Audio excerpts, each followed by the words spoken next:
This page of N64 Magazine, right? Star Fox 64, massive cover star this month, wasn't it? Fox McCloud looking all polygonal, and the R-Wing there. Everyone was waiting for this one after the SNES game, mind.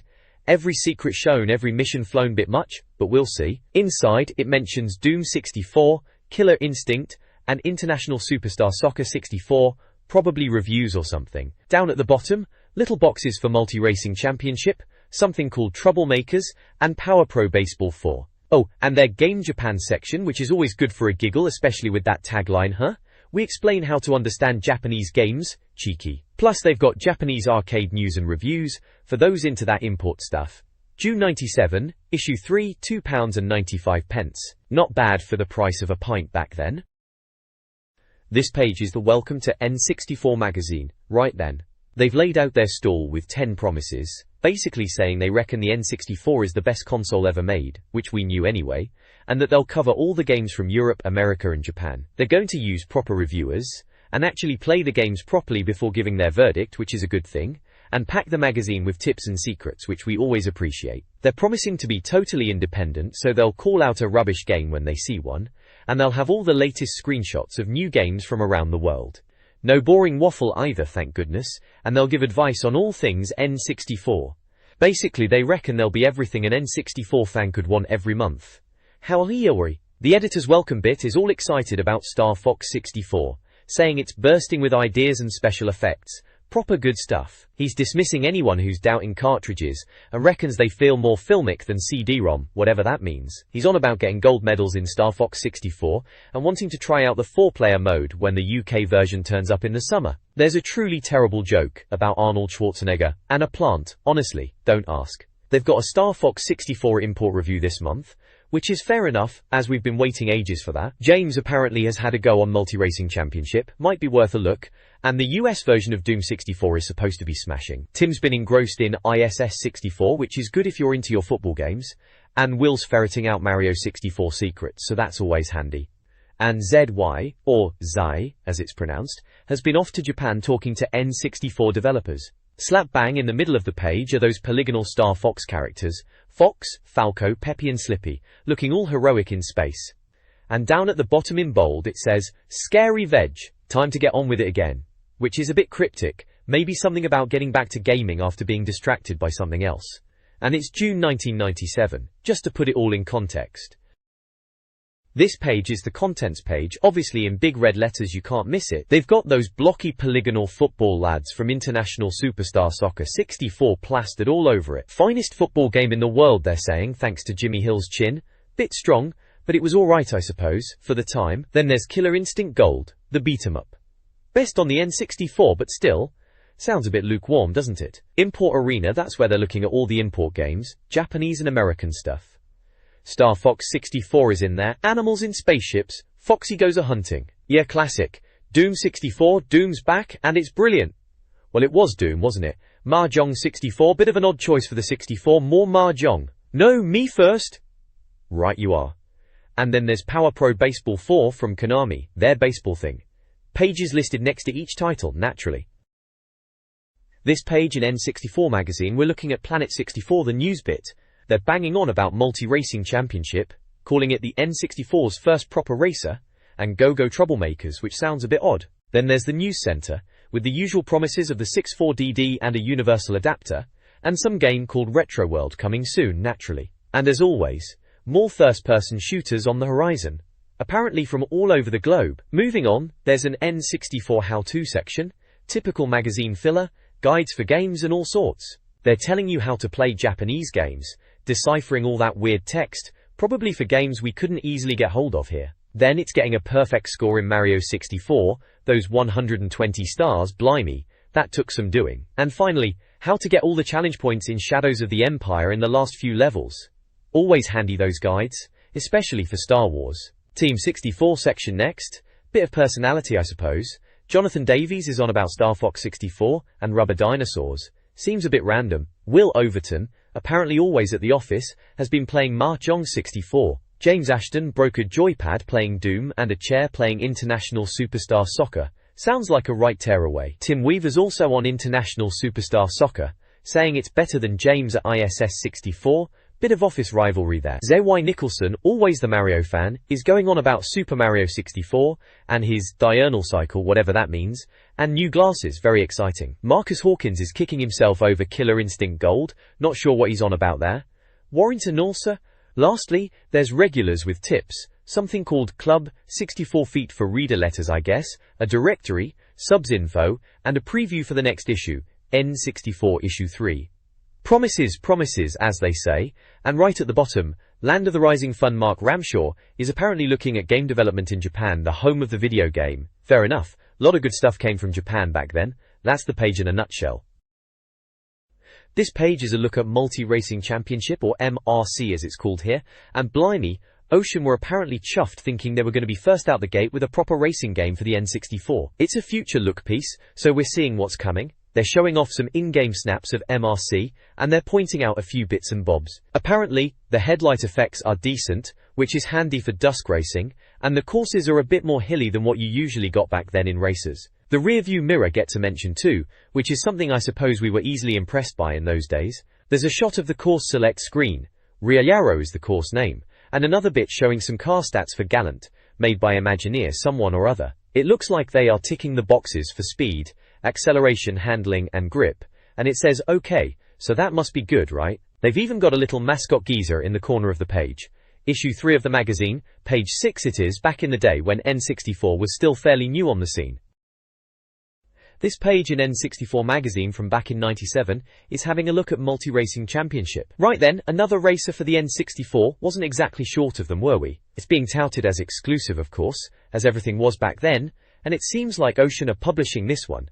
Developed in Japan by someone called Genki for Imagineer. Japan got it in July, we were supposed to be waiting until September.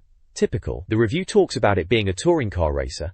Bit like Namco's Rage Racer and Rave Racer, you know the type. Apparently this one is all about shortcuts and branching routes, which sounds a bit different to the usual blast around a track. They're going on about all sorts of road conditions. Mud, snow, flooded tarmac, sounds like they threw everything at it. They were quite impressed with the controls it seems, saying the analog stick works well for smooth steering, which was a big deal back then after all those digital controls. And they are raving about the realistic experience. Well, as realistic as the N64 could manage, I suppose. There's some screenshots showing the in-game action, your position, the time, the lap time, all the usual racing stuff. They even pointed out the road signs that warn you about hairpin turns, helpful of them. And apparently handling changes quite a bit when you go off-road or onto the snow, which is a nice touch, I guess. It mentions there are 6 selectable cars, racers, jeeps and 4x4s, so a bit of variety there then. All in all, they seem fairly positive about it, reckon it's got some interesting ideas with these shortcuts and different routes.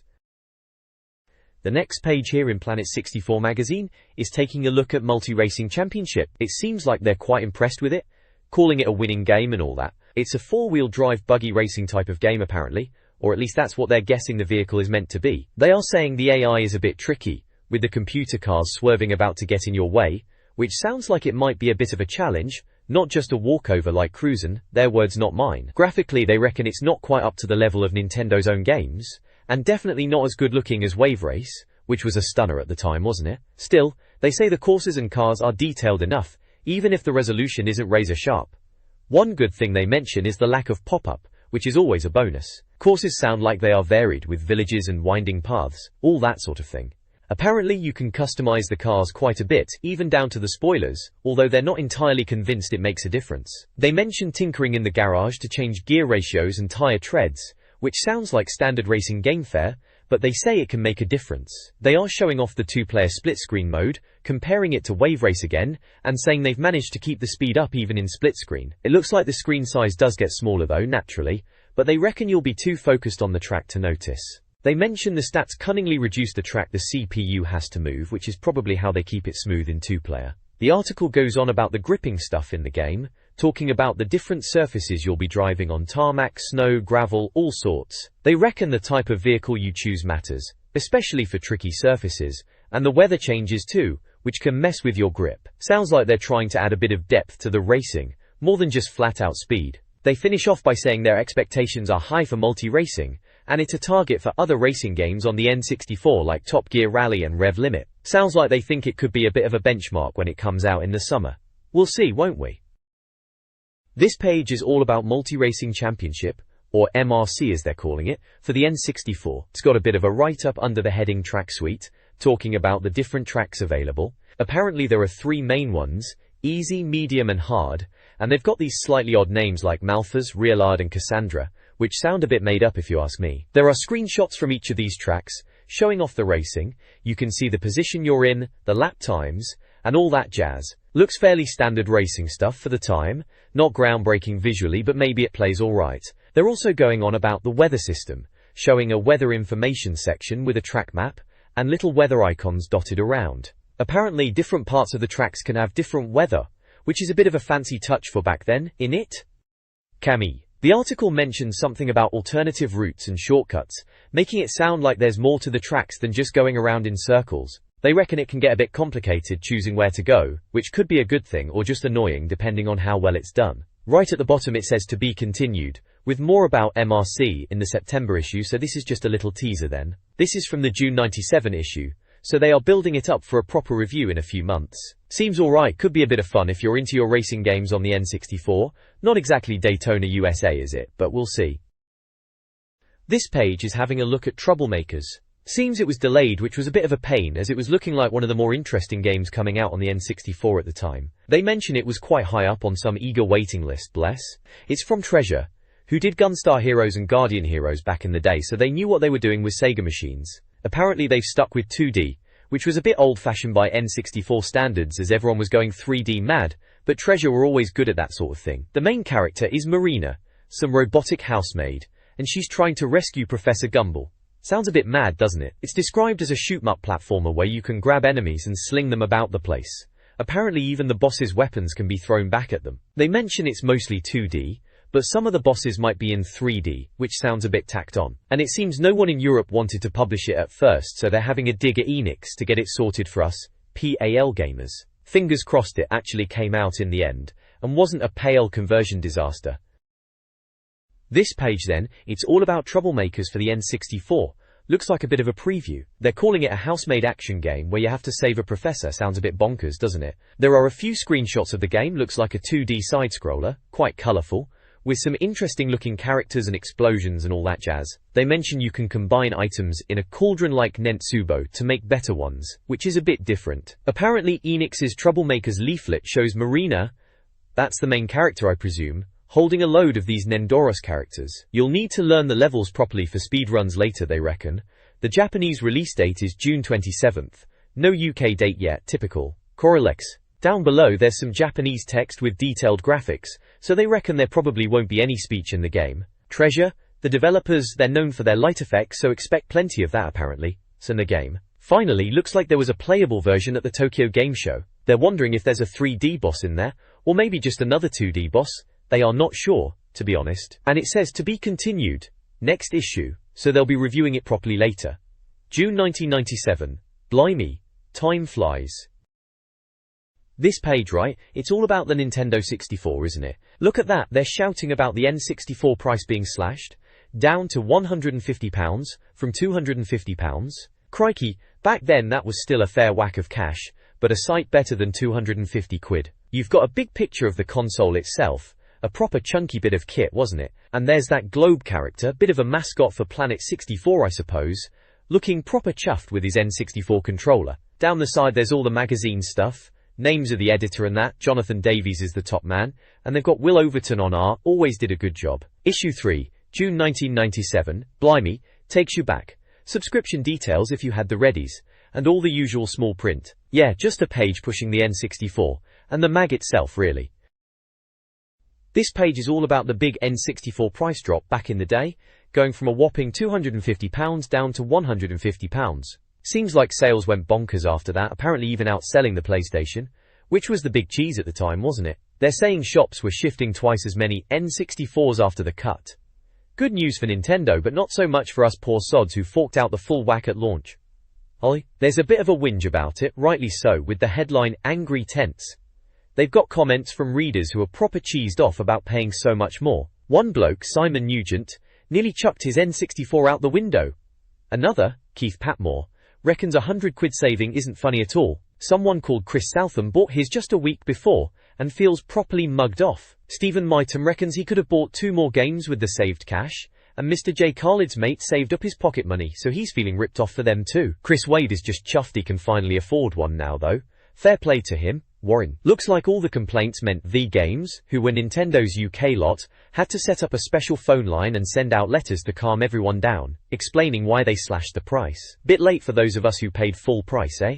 There's a little bit on getting your N64 Chrome plated by some company called Fox Data Very Bling, if you were into that sort of thing. And a little apology from the magazine for being late, blaming it on playing games, especially ISS64, which was the footy game back then, wasn't it? On the cover you've got Star Fox 64 looking all heroic, so that must have been the big game they were pushing in this issue.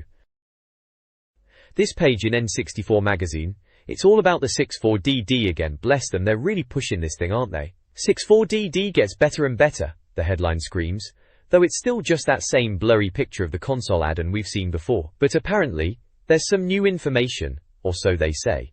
There's a Q&A section, where they admit they still don't really know when the 64DD is coming out or how much it'll cost. Very helpful. But they assure us more details are coming. Warrington May. Then there's a bit about Wave Race 64. Apparently they get sent American versions of games before the UK ones, and they had to review Wave Race 64 based on the US version, because Nintendo weren't really making an effort for PAL consoles. Bit of a shame if you're stuck with a slower PAL telly, eh?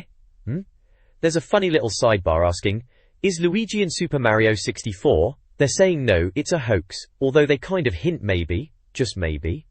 Blimey, we were all hoping, weren't we? Quah. The main article is about the 64DD's features. Apparently the discs will be writable, which is supposed to be amazing, letting you save loads more data than a normal cartridge, like massive SimCity saves. It's also meant to be fast, like 5 times faster than a CD-ROM, which sounds nippy. It's also getting an extra 4 meg of RAM, plugging into the top of the N64, taking it up to a mighty 8 meg in total. They reckon this is as much as a Shoshinkai cart, whatever that means. And get this, it might even have a built-in modem. Apparently Nintendo hinted at it, for online play and downloading games, but they're saying not to get too excited as it's all a bit vague. And lastly, it's got a built-in clock, which, in their words, isn't exactly thrilling, is it? The page shows the same picture, of the 64DD, plugged into the N64 again, a little screenshot from Wave Race 64, and another one that's supposed to be Luigi in Super Mario 64, but it just looks like Mario with a green hat to me. And a picture of one of those 64DD discs, looks a bit like a thicker floppy disk. Still all a bit up in the air really, this 64DD thing. Sounds promising, but who knows if it'll ever actually appear, or if it'll be any good when it does. This page is from the Retro World column, hosted by Jason Moore, taking a nostalgic look back at old Nintendo games. It kicks off with Duck Hunt on the NES. You know, proper simple fun with the light gun, blasting ducks and that cheeky dog laughing at you. They reckon it shows how much Nintendo has changed since then, going all soft and cuddly now. Why? Then it jumps to Game & Watch, specifically Tropical Fish. Remember those single-screen handhelds? Mad how basic they were, compared to what we're used to, but back then it was amazing. This one's got you catching fish. Pretty simple stuff, but strangely addictive for its time. Next up is Bionic Commando, on the NES. That was a conversion of the arcade game, famous for the fella with the grappling arm. A decent platformer, although maybe a bit simple compared to what else was around then. Finally, it mentions Donkey Kong Jr. Tabletop. This was one of the full-color Game & Watch machines, proper fancy for 1982. They reckon the graphics are still impressive even now, for what it is, and it's like a little Donkey Kong game in your hands. The page also talks a bit about the 64DD, Nintendo's disk drive add-on for the N64. They are saying it's going to be cheap, which we'll see about that, and out in Japan by the end of the year, maybe even in the US too. No word on the UK yet, surprise surprise. Apparently it's going to be good for cheaper games and maybe even online play if the modem rumor is true. They seem quite hopeful it'll sort out the software drought on the N64, which was a bit of a pain at the time. They'll be at E3 in June to have a look at it, lucky sods. This page from the mag is having a look at what the new Labour government might mean for us gamers, specifically N64 owners. It seems David Blunkett, who's in charge of education, reckons games consoles could be used for educational stuff, not just blasting aliens and racing go-karts. They're talking about educational games being developed, maybe even like those old Mario educational carts. Remember Mario is Missing and Mario Paint? Could be interesting, could be a load of old tosh. Warrington Nook. Then there's a section on new bits and pieces for your N64. First up, the SFX64 Universal Adapter, version 2.0. Basically, if you're after playing games from Japan or America, on your UK N64, this thing will let you. Apparently it's better than previous versions, and should work with most games, like Wave Race 64, and Star Fox 64, and even Mario Kart 64 from the US. They give it a whopping 90%, so it must be alright if you're desperate for imports. AU.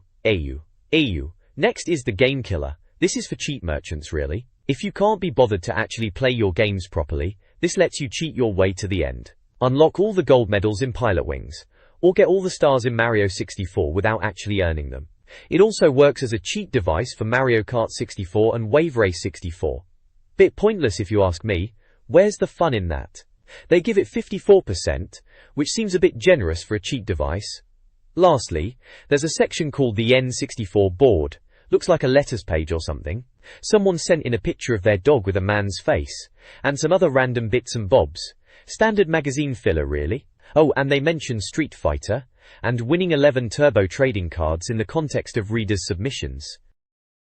This page is all about the upcoming first-person shooters on the N64 and it's titled Doom and Gloom. Bit dramatic, innit? It's previewing GoldenEye 007 and reckons it will be a hellload of beasts with a 15-barreled shotgun, which sounds a bit much, even for James Bond. Apparently Rare, those chaps behind Blastcore, are beavering away on it. They're saying GoldenEye is way off schedule, but it's a twist on the Doom genre and has original touches. The control system is supposed to be more like Turok than Doom 64, which is interesting. Bond can carry 2 weapons at once, one in each hand, which is a bit different for first-person shooters back then. And apparently, if you shoot an enemy in the leg, they react differently than if you shoot them in the arm. Fancy that.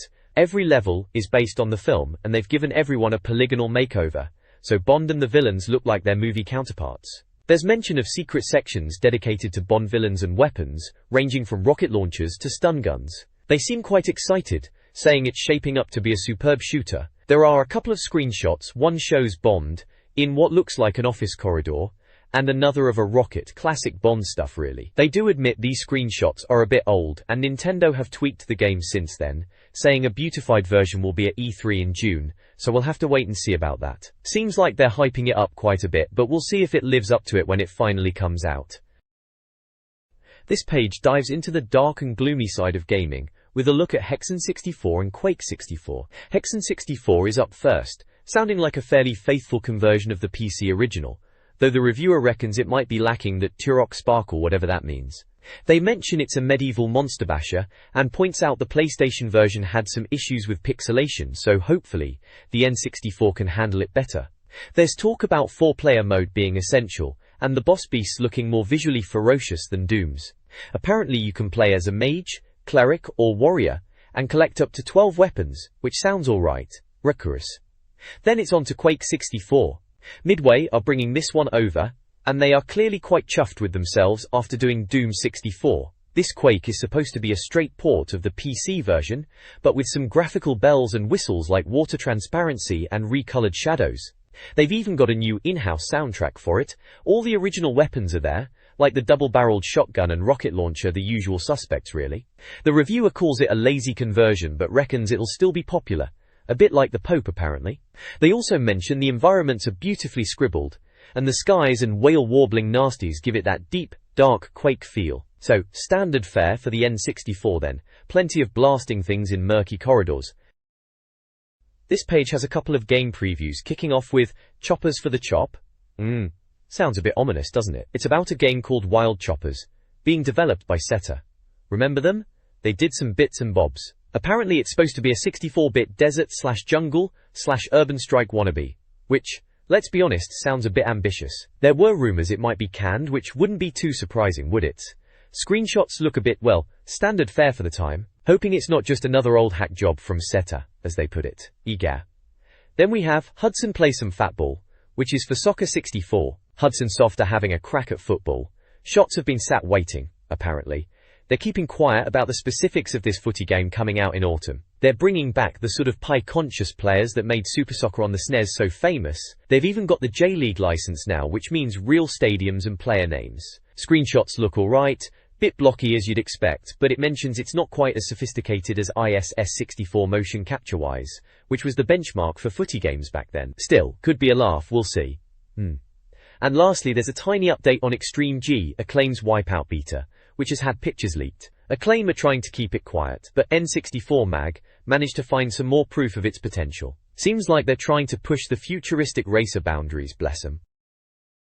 This page is all about the latest buzz from Midway, focusing on their big hitters, Mortal Kombat 4 and Mortal Kombat Mythologies, Sub-Zero. Looks like Mortal Kombat 4 is set to hit the arcades in June, but us N64 owners are gonna have to wait until winter. Typical. Ed Boon's apparently working hard on it, which is good to hear. They're promising a darker, grittier feel this time around, ditching the silly babalities and friendships, thank goodness. Sounds like some of the older characters are back too, mentioned as Sub-Zero, and some insect freaks Scorpion, Sonya Blade and Raiden will be joining the party apparently, with around 15 characters in total. They're going 3D for this one, which Boon says is complex, but they reckon it'll please both old fans and newcomers. Let's hope it plays well, eh? Then there's Mortal Kombat Mythologies.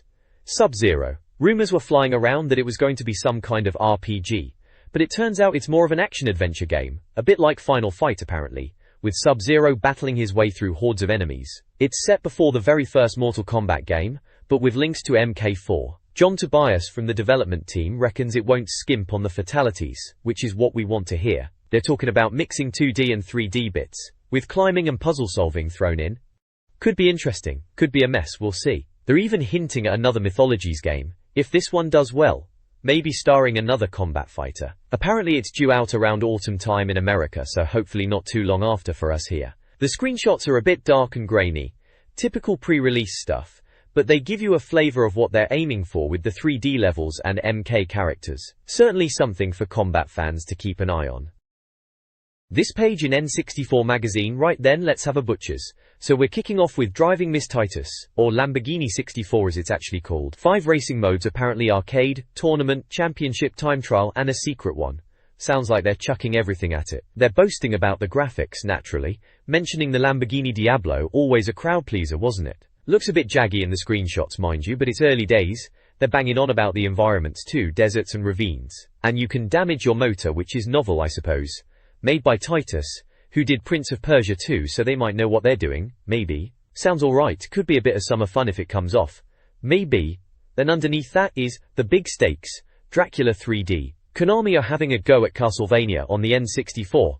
They showed it at the Tokyo Game Show, and it apparently wowed the crowds with its stake-wielding action. Simon Belmont is there, doing his usual skeleton bashing, and there's a young girl in it too. Who she is anyone's guess. 30 seconds of gameplay at Tokyo. They said it was considerably moist of brow, whatever that means. Probably a good thing. They are saying it's not out until next year, so a bit of a wait for that one then, but special they reckon. We'll see about that.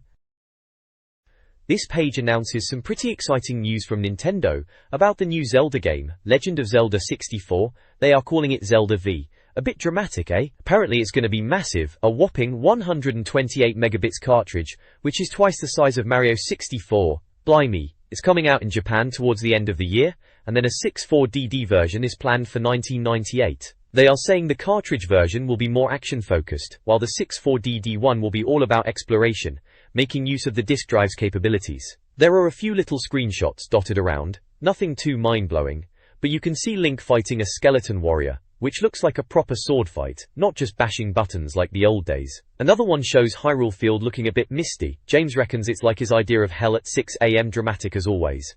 And there's another of Link with a bow and arrow. The magazine seems impressed with the graphics already, even these small shots, saying they are spectacular, and that Miyamoto is focusing on atmosphere, moving away from the top-down style of the SNES Zelda games, which is fair enough, those were getting a bit samey after a while. All in all, it's sounding like a proper step up for Zelda. Fingers crossed it lives up to the hype.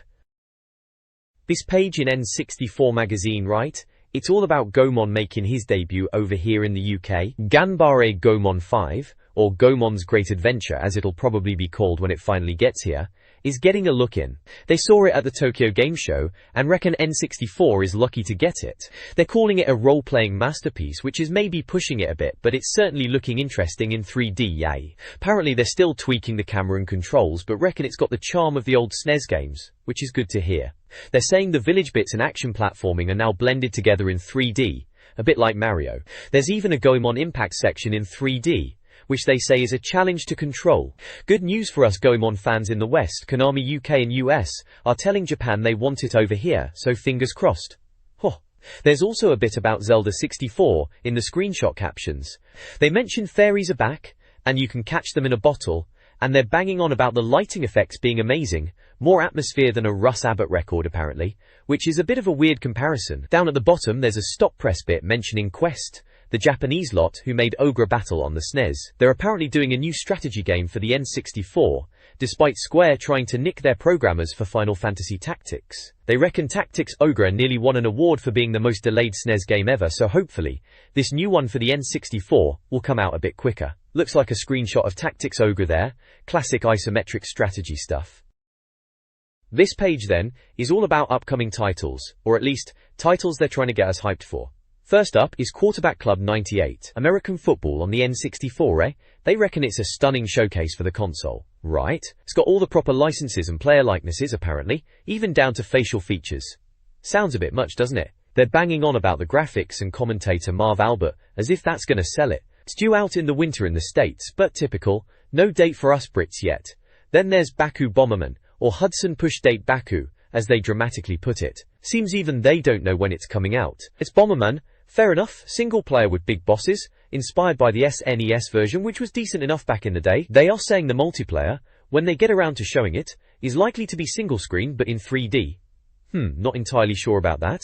Hesse. Over on the right, it's the usual rumor mill. Tomb Raider 64 is still apparently very much on, with Nintendo chatting to Core Design, but Core aren't saying anything, which probably means it's happening. Then Pandemonium 2, which was on the PlayStation last year, is getting an N64 version, which is good news for fans of that kind of platforming. Apparently some reviewer thought the PlayStation one was a bit rubbish, but they're still doing an N64 version, so make of that what you will. Yes, the big question they're asking is whether Tekken 3 will come to the N64.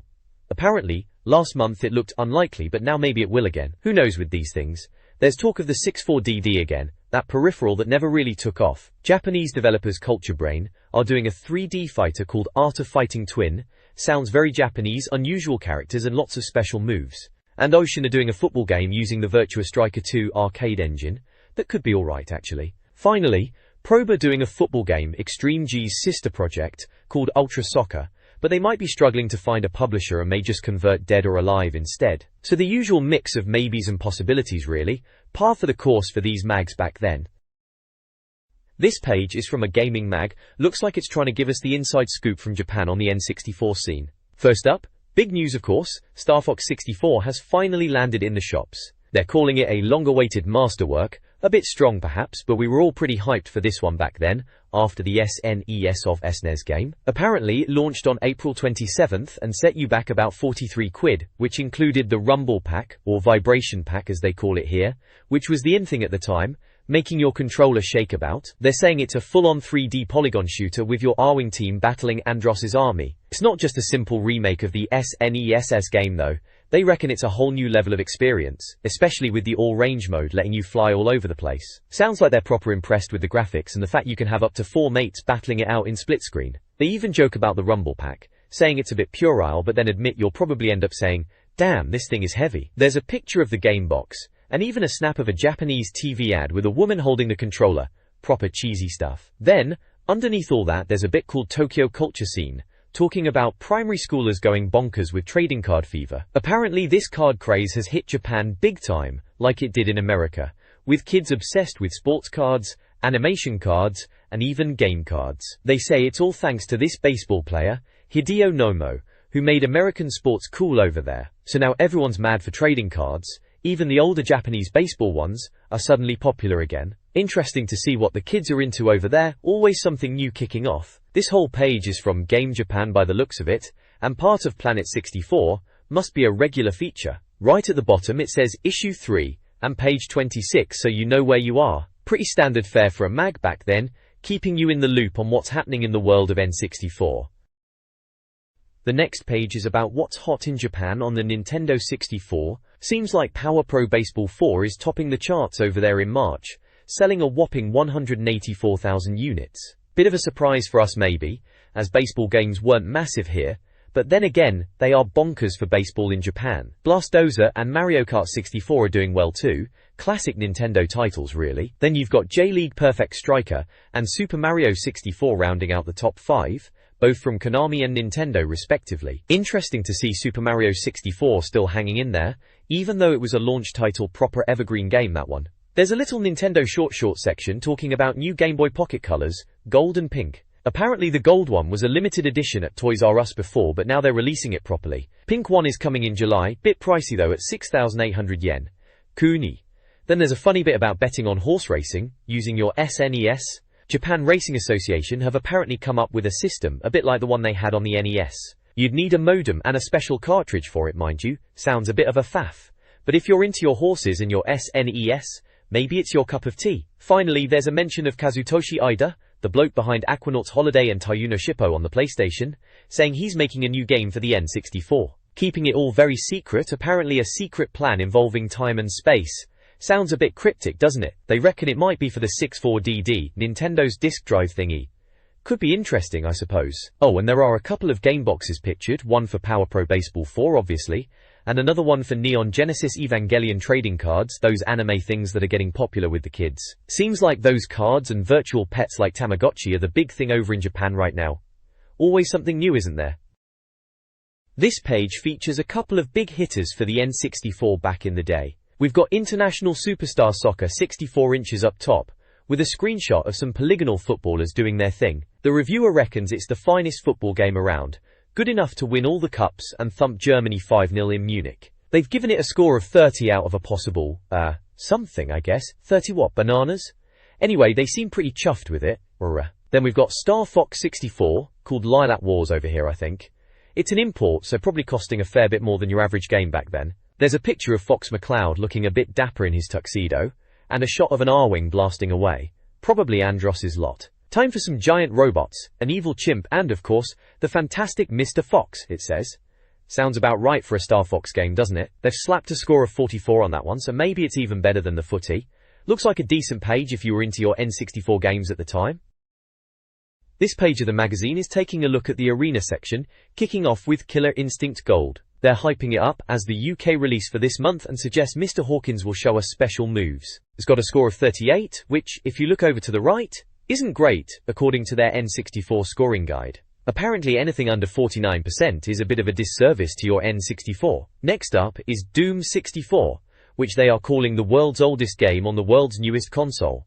Bit cheeky. They mention a blood-soaked review is on page 52, and Tim got nightmares from it, so sounds like they found it intense, and it gets a score of 52, which is in that playable but nothing special range of 6,950%. Then there's Mahjong 64 with a score of 58. They are being a bit sarcastic, saying, another Mahjong game is what the N64 really needs, and referencing Japanese developers with, let's do one. Seems they are not impressed by that one. Finally, Power Pro Baseball 4 is mentioned briefly with a score of 59, just saying it's baseball played by pros, and to turn to page 59 for more. Looking at the guide to scoring, it seems 85% and above is top tier, with a Star Game Award. 84% to 70% is good, mentioning Super Mario 64 and Mario Kart 64 as benchmarks. 69% to 50% is described as unsatisfying, and anything below 49% to 20% is a warning. They really don't want to go to 19%, 0% territory if they can help it. Lastly, they explain the scoring categories: visuals, sounds, mastery, lifespan, and verdict. Visuals cover graphics, sounds cover music and sound effects. Mastery is about how well the game uses the N64 hardware, lifespan is about replayability, and verdict is the overall fun factor. Fair enough breakdown, I suppose. This page is about international soccer on the N64.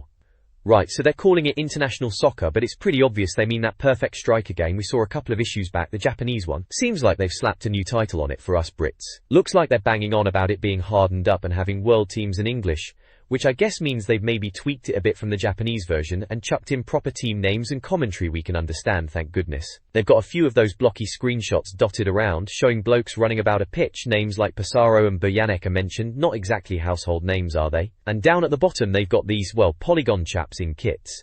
Brazilian yellow, Dutch orange, and what looks like an Italian blue thing going on. Yeah, pretty standard footy fare for the time. Can't say I'm exactly blown away, but it's another footy game for the N64. In it, they're reminding us they already reviewed this Perfect Striker thing in issue 1, so they must be pretty keen on it. Issue 3 of N64 Arena this is, don't you know? This page, alright, so we're looking at a spread for Superstar 64, which we all knew was going to be called ISS 64 over here in Blighty. Typical, eh? It's got that big orange 64 logo. Can't miss that. Looks like it's from N64 Magazine. You can see their Star Game badge in the corner, so they must reckon it's a bit good. See, there are a few screenshots dotted across the middle, showing off the footy action. It's definitely looking a bit more 3D than what we were used to on the SNES. But still a bit chunky, you know, proper N64 style. Looks like they're highlighting different players in the captions: Platner, China, Yang, Laudrup, Zujlovic and more. A proper international bunch. Ah yeah. Then you've got that info box, Konami, 64 megabit cartridge, supports up to 4 controllers as if we needed reminding on the N64. Controller pack backup, yeah, we all remember those expensive little memory cards. And 60 quid, blimey, games were pricey back then, weren't they? June 97 date at the bottom, so this was probably a look ahead to what was coming out soon. Yeah, just a typical preview page really, getting us all hyped for the latest footy game on the N64. This page from N64 Magazine, back in the day, is all about getting to grips with International Superstar Soccer 64. They reckon it's got some pretty intuitive controls, which, fair enough, for the time it was pretty decent. They're even calling it a definitive guide to become some Pella-like Stadium Warrior. Bit strong maybe, but alright. They're breaking down the controls, starting with the analog stick, saying it's all about sweat-close control and Gaza-like caresses of the stick. Bit much, but you get the idea. Then it's the A button for short passes. Apparently, it's all Brazilian-style beauty, whatever that means in 16-bit football terms. The B buttons for long balls, for those quick attacks, they say. Hasbe. There are a few screenshots dotted around, showing the game in action. You can see some of the player names like Alejo and Ferson, Lopez and Griffin, Francon and Nowak, Chatillo and Petrov. It all looks pretty standard footy fare for the N64 at the time, blocky polygons and all. They even have a little dig at PlayStation's ISS Pro, saying the commentator in this game doesn't spout rubbish like, my gran could have got to that, which is a fair point. Some of that old commentary was a bit daft, wasn't it? Good times. And of course there's a big picture of the N64 controller itself, just in case you'd forgotten what one looked like. All in all, just your typical guide to getting the hang of a footy game back then. This page is all about getting to grips with International Superstar Soccer 64, or ISS 64 as we all called it back then on the N64. ISS, that was the proper footy game for a while, wasn't it? Or it looks like they're going through the controls and some of the more advanced moves you could pull off. Left C button for lobs, defensive headers and sliding tackles, risky business sliding tackles, especially on those dodgy N64 analog sticks. Could go either way. Right C button for one-et-twos, fancy stuff. Top C for through balls, the stroke of genius move apparently, and bottom C for dash, good old dash, essential for getting about the pitch quickly. There are little screenshots demonstrating these moves, with player names like Francon, Stenmark, Stoic, and Kokato, names you'd see in these games, not quite real players but close enough for the time. Then there's a section called Team Taught, talking about team management at half-time. Member options for substitutions, formations, and strategies. It mentions setting up formations with sweeper and wingback. Getting properly tactical, you know? And you could save your setups onto controller packax, memory cards basically, for bragging rights down the pub, showing off your custom tactics. They also mention marking, controller setup, weather, time of day, and even player selection, all the things you fiddled with to get the game just how you liked it. It's a pretty standard moves and tactics page you'd see back then in a gaming mag, nothing too groundbreaking but useful if you were trying to master ISS 64 and get one up on your mates. Those were the days, eh? Hours spent on ISS, trying to pull off a decent through ball or a cheeky 1-2. Simple pleasures. This page in N64 Magazine, titled Trailblazer, is all about some footy game. Looks like they're having a right go at it. They're saying anyone can make minnows into world beaters, but it'll take some proper skill, like a Venables sort of manager, to really do it right. It's split into sections covering different rounds, starting with qualifying. South Africa apparently cruised through qualifying for the World Cup finals. They walloped Cameroon twice, 30 and 50, then scraped past Nigeria thanks to a late penalty. Sounds a bit dodgy, but they got through. The game finished 40 against Cameroon in the second leg. Carlton got a hat-trick, show off. Next up is group stage. Weaver surprised, South Africa through. Manager Weaver, bless him, is surprised they're doing so well, unbeaten in the group stage. They beat Denmark, Republic of Ireland, and the USA, only conceding 1 goal in 7 games. Sounds like they're playing a bit defensive, but effective, I suppose. Carlton and Quia scoring a load, 9 goals between them in 3 matches. Good on 'em. Key. Then it's second round. Carlton strike sinks Romania. Fancy Romania got knocked out by South Africa. They call South Africa a surprise team. Bit cheeky. Romania took the lead, but then Jameer got sent off for a professional foul. Silly lad. Carlton scored a belter of a goal, and they won 21 in the end. Sounds like a tense match. Ha ta. Lastly, it's quarter-finals. Welsh demolished by South African brilliance. Brilliance is pushing it a bit, isn't it? South Africa thumped Wales 51. Wales even took the lead in the first half, but then the manager Weaver made a tactical switch, brought on Bakubar, and it all changed. Carlton scored again, Bakubar scored a few, Madzipa got in on the act too. Sounds like Wales just fell apart. Bakubar apparently wreaked havoc, bit strong language for a footy report, eh? And set up Carlton's equaliser. Then Madzipa looped a header in. 5-1 in the end, proper thrashing, so South Africa are through to the next round. Whoever they are playing. Must be a decent game this, even if the writing is a bit over the top. This page showcases International Superstar Soccer 64, or ISS 64 as we probably called it back then, and it seems to be bang on about how good it was. There's a couple of match reports here, sounding rather dramatic, titled 7-goal thriller sees South Africa through for the semi-final, and then fairy tale complete as South Africa triumph for the final. They're going on about South Africa in this video game having a proper good run in some sort of tournament. In the semi-final apparently they beat England in extra time, coming back from 20 down to win 43. Sounds a bit far-fetched, doesn't it, England losing? They mentioned some players to watch, like Ordepe, who's a defender in the Beckenbauer mould apparently, Quarantabe, an attacking midfielder who's good at set pieces, and Carlton, a striker who scores loads of goals for Kaizer Chiefs. Sounds like they've really thought about these in-game players, haven't they? Or, then the final report is about South Africa winning 43 against Germany, again in extra time, making it a World Cup win in the game. They talk about tactics, a bloke called Weaver being a tactical genius, and more about Carlton and Quimby being important, as well as another player called Ordepe, and a goalkeeper Lioznia. There's a little box about scenario mode, which they reckon was a good extra feature for ISS 64, giving you preset games where you have to try and turn a losing situation around. Apparently one of them is being 20 down to England late in the game, which sounds rather familiar from their semi-final write-up, doesn't it? They seem to be making a bit of a fuss about it all, but I suppose ISS 64 was quite the thing back then on the N64. This page of N64 Magazine, right, it's all about International Superstar Soccer 64, ISS 64 as we all called it back then. Looks like they've slapped a stonking 92% on it, so they must be pretty chuffed. They're saying it's a massive improvement over Perfect Striker, which, to be fair, was a bit dodgy, especially the Japanese version nobody could understand. They're banging on about creating your own squad, Overton-style freaks they call them, cheeky. And you can apparently put any player into any team in the world, even yourself if you were that way inclined. Bit of fun to make yourself a midfield maestro. Looks like they've got screenshots dotted about showing off the gameplay. One bit mentions Müller and Funes for Germany, saying German and French encounters are common, scores are kept low, and keepers are good at handling the ball. Another screenshot shows Peterson for Croatia against Mertep, saying Peterson's got into the keeper's arms but wondering what Peterson is actually up to. There's also Pavlis and Yassar for Greece and Turkey, saying they get the crowd going, and Riggio and Suchi seem to be at half-time with no goals. They reckon the visuals are top-notch, no slowdown, and the sounds are decent too.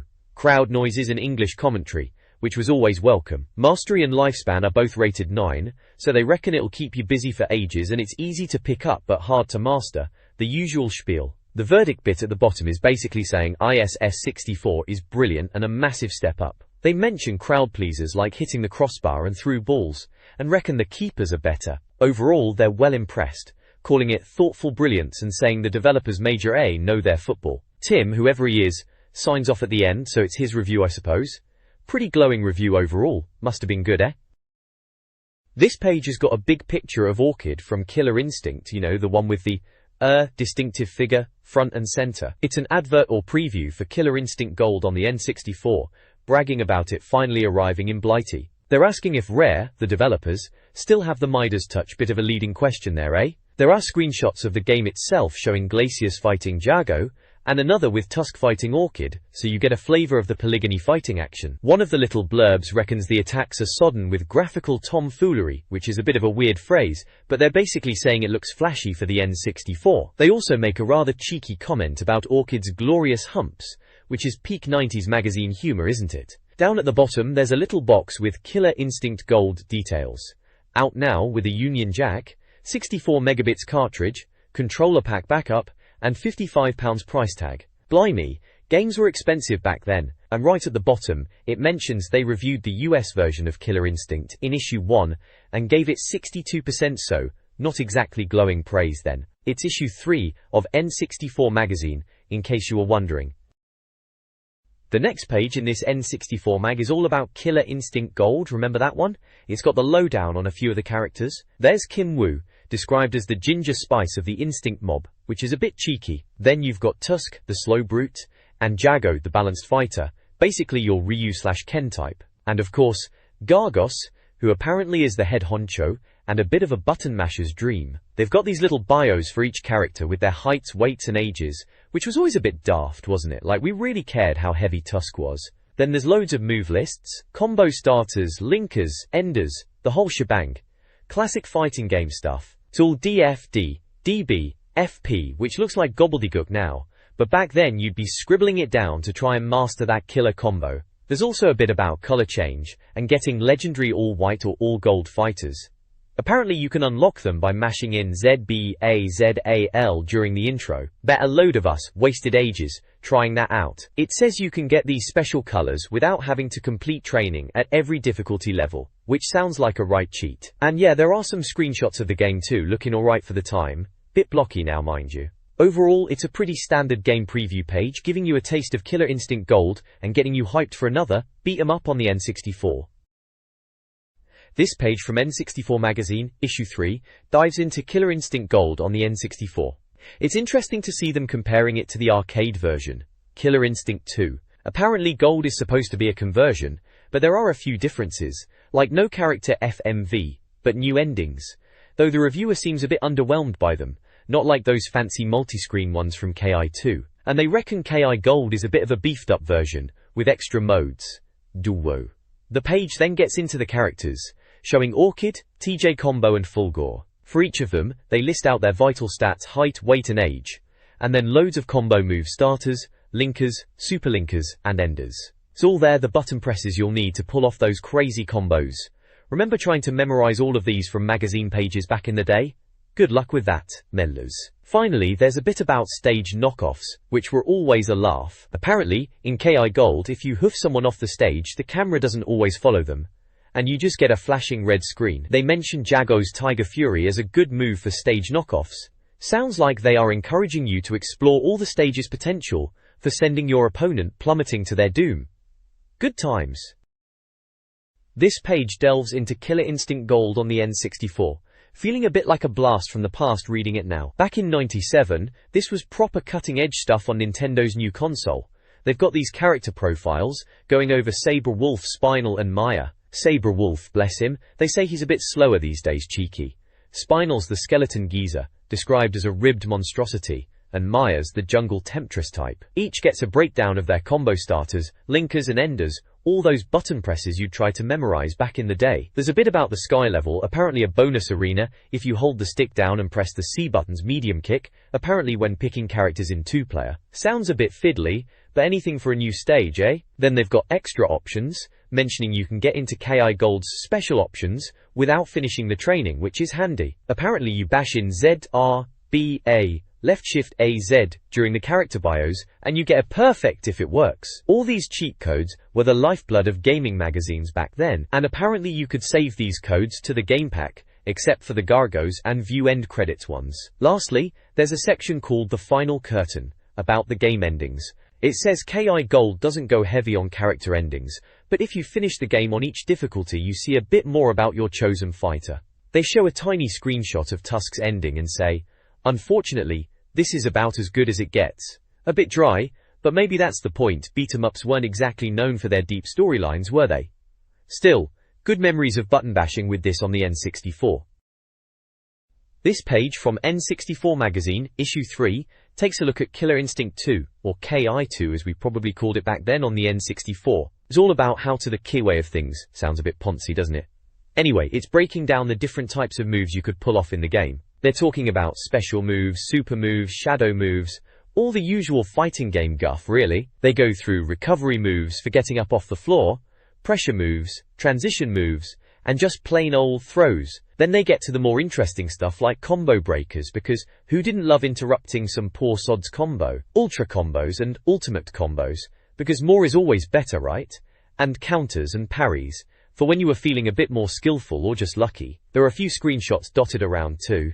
You've got Saberwolf doing his saber wheel, which looks suitably flashy. There's another showing a combo breaker in action, and one with Tusk and Orchid scrapping. Oh, and Glacius showing off his Liquid Ice's special move.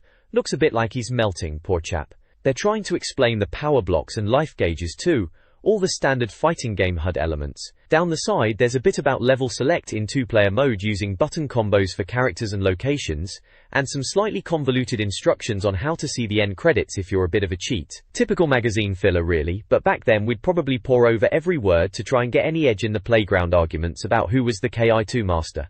Good times. The next page in this issue then is all about Killer Instinct Gold on the N64. Right then, Killer Instinct, remember that? It was a big deal back in the arcades, and then on the SNES. All those ridiculous combos and over-the-top characters. This article is a review of the N64 version, Gold, and it seems the reviewer, Marcus, is being fairly measured in his excitement. He says it was a key title that really sold the N64 idea, which is fair enough. It was a looker. He mentions that they've had time with the game, and it's more of the same Killer Instinct, which isn't a bad thing for fans, I suppose. He does say it feels a bit weary now though, despite the visual upgrades. Apparently you'll still get your combo fix, but maybe it's not quite as mind-blowing as it once was. There's a little caption under a screenshot saying you can still get 7 or more juggle hits in. Some things never change, eh? There are character breakdowns for Glacius and Gargos, giving their heights and weights as variable and unknown helpful. Then there are lists of combo starters, linkers, super linkers, enders, and even a top combo for each. Honestly, who remembers all those button presses? I used to just bash away and hope for the best. Glacius, the ice dude, has moves like Icy Grip, Liquid Ice, and Ice Lance. Gargos, that gargoyle bloke, has moves like Shoulder Dash and Wing Charge. It's all a bit technical for me these days. There's a bit called Look at Me, which is about how you can switch camera views. Apparently the Skycam is good for admiring the backgrounds, which I suppose is a step up from the SNES days. Then there are these little numbered boxes giving scores and opinions in different categories. Visuals gets a 5, saying the animation is questionable, but there are plenty of explosions. Sounds gets an 8, and they reckon you'll either love or hate the soundtrack, but the voice samples are clear. Mastery and Lifespan both get a 5, with Mastery saying nice backgrounds don't make a beat MUP great, and Lifespan reckons it's measured in weeks rather than months. Finally, the verdict gives it 62%. The reviewer reckons it's for committed Killer Instinct fans, but Nintendo needs to bring out something like Virtua Fighter 2 or Tekken 2 to be taken seriously in the 3D fighting genre. Ouch, harsh but fair maybe. It mentions FIFA 64 and Shadows of the Empire and Wave Race and Super Pilot Wings as being better uses of the N64, so it's not exactly singing Killer Instinct Gold's praises, is it? Still, 62% could be worse, could be better. June 97, blimey, time flies. This page, alright, it's all about Star it seems, or at least that's the big word splashed across it. Looks like they're teasing Star Fox 64, though they're being all coy about whether it's a game or a film. A bit dramatic for a video game advert, isn't it? Anyway, it's from Nintendo. Shigeru Miyamoto's name is there, so you know it's going to be something decent probably. They mention Fox McCloud, Peppy Hare, and Slippy the usual Star Fox gang are back. Interestingly, they're saying from this issue onwards, they're going to be reviewing import games. Japanese and US N64 stuff only for now. Guess they're covering the games we'll be reading about but struggling to actually get our hands on in Blighty back then. This page for Star Fox 64 looks like a pretty standard ad from back in the day. It's all about Fox McCloud having a bit of a mare, what with his home getting invaded by Andros, and Paguma, his dad's mate, going over to the dark side. And apparently he's out of clean socks, which, you know, real drama. They are pushing the payback time angle, which is fair enough. Looks like they've got some screenshots of the game in action, typical space shooting stuff with explosions and spaceships. Down at the bottom, in the small print, we can see it's a Yamayuki production, and mentions Toad, Falco Lambardi, and Dr. Andross, alongside Starfox64. Music by Koji Kondo, proper Nintendo royalty there, and executive producer Hiroshi Yamauchi. And yes, it says, and yes! In fact, it's both, and we love it. Not sure what both is referring to, but alright then. There's the N64 logo, and the Star Game Magazine logo too. Looks like they are giving us the release info out now, in Japan September, for us Brits, which would be 96M copies, whatever that means. It's for 14 players, on cartridge backup, and it's gonna set you back 7,800 yen, about £40 they reckon, which was a fair bit back then. Page 45, June 1997. This page in N64 Magazine must be from back in 97. It's all about Star Fox 64 for the N64. Remember that one coming out? Good times. First up we have Pepper. He's the Cornerian top brass, giving you your mission briefings. Bit of backstory about him sending Fox's dad on a mission he never came back from. Classic melodramatic sci-fi stuff in it. Then there's the R-Wing section. They're saying it's had a bit of a spruce up from the old SNES days, looking more detailed now, and Fox is properly in the cockpit this time. They're going over the controls, Z and R for tighter turns and barrel rolls, the analog stick for steering, naturally, a button is laser fire, hold it down for a charged shot and guided missile. That's handy. B button for bombs. Left C for boost and a funny half-loop move if you pull back on the stick at the same time. Bottom C is described as a gun-style slam on the brakes move, which sounds a bit daft really. Top C flips between viewpoints, and right C answers radio messages from NUS-064 to NUS-064 is up next. Apparently he pilots the Great Fox, your mothership. He'll contact you now and then on the radio, and might drop you a power-up crate if you shoot at him. Bit cheeky shooting at your own side, eh? Apparently NUS-064 is named after the suffix Nintendo used on all their N64 bits and bobs. A bit of trivia for you there. Then we get to Level 1 Corneria. It's set in the Lilat system, which is where all the Star Fox games are based. Corneria's under attack, as usual, and they've stuck guns in the cities to defend it. The screenshots show some tips for the level. Number 1 is flying low over the sea, to make your wings look good, trailing in the water. Artistic touch there. And then enemy ships show up. Number 2 shows Slippy getting in trouble. You need to shoot down enemies on his tail, or he'll lose power for the boss fight later. Helpful chap Slippy. Number 3 is flying under an arch to get a power-up near the next checkpoint. Number 4 is Falco calling for help. You gotta boost with left C to get to him and take out the enemies on his tail. And finally, number 5 is the boss, who walks around launching missiles, and you have to shoot his legs to beat him.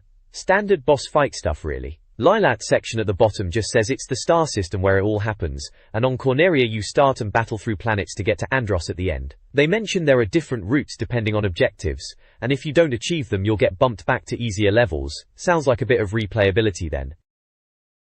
This page then, it's all about Star Fox 64, in it? Right, so we're having a gander at a couple of vehicles, the Landmaster and the Blue Marlin, alongside a bit about Level 2, Meteo, Norsa. First up, the Landmaster, it's their new tank for ground missions apparently. Says here it can jump and swing its turret about. Controls-wise, it's your Z and R buttons for a barrel roll and hopping, analog stick for the usual driving about, and the C buttons for boosting, slowing down and getting radio messages, probably Pepper shouting at you again. Looks a bit clunky, but hey, it's the N64, in it? Fee. Then there's the Blue Marlin. Proper odd one this, only shows up on aquatic levels apparently. It's a submarine, trundles along, shoots lasers and flares at enemies. Sounds a bit slow for my liking, but each to their own. Level 2, Meteo is asteroid belt time. Surprise, surprise.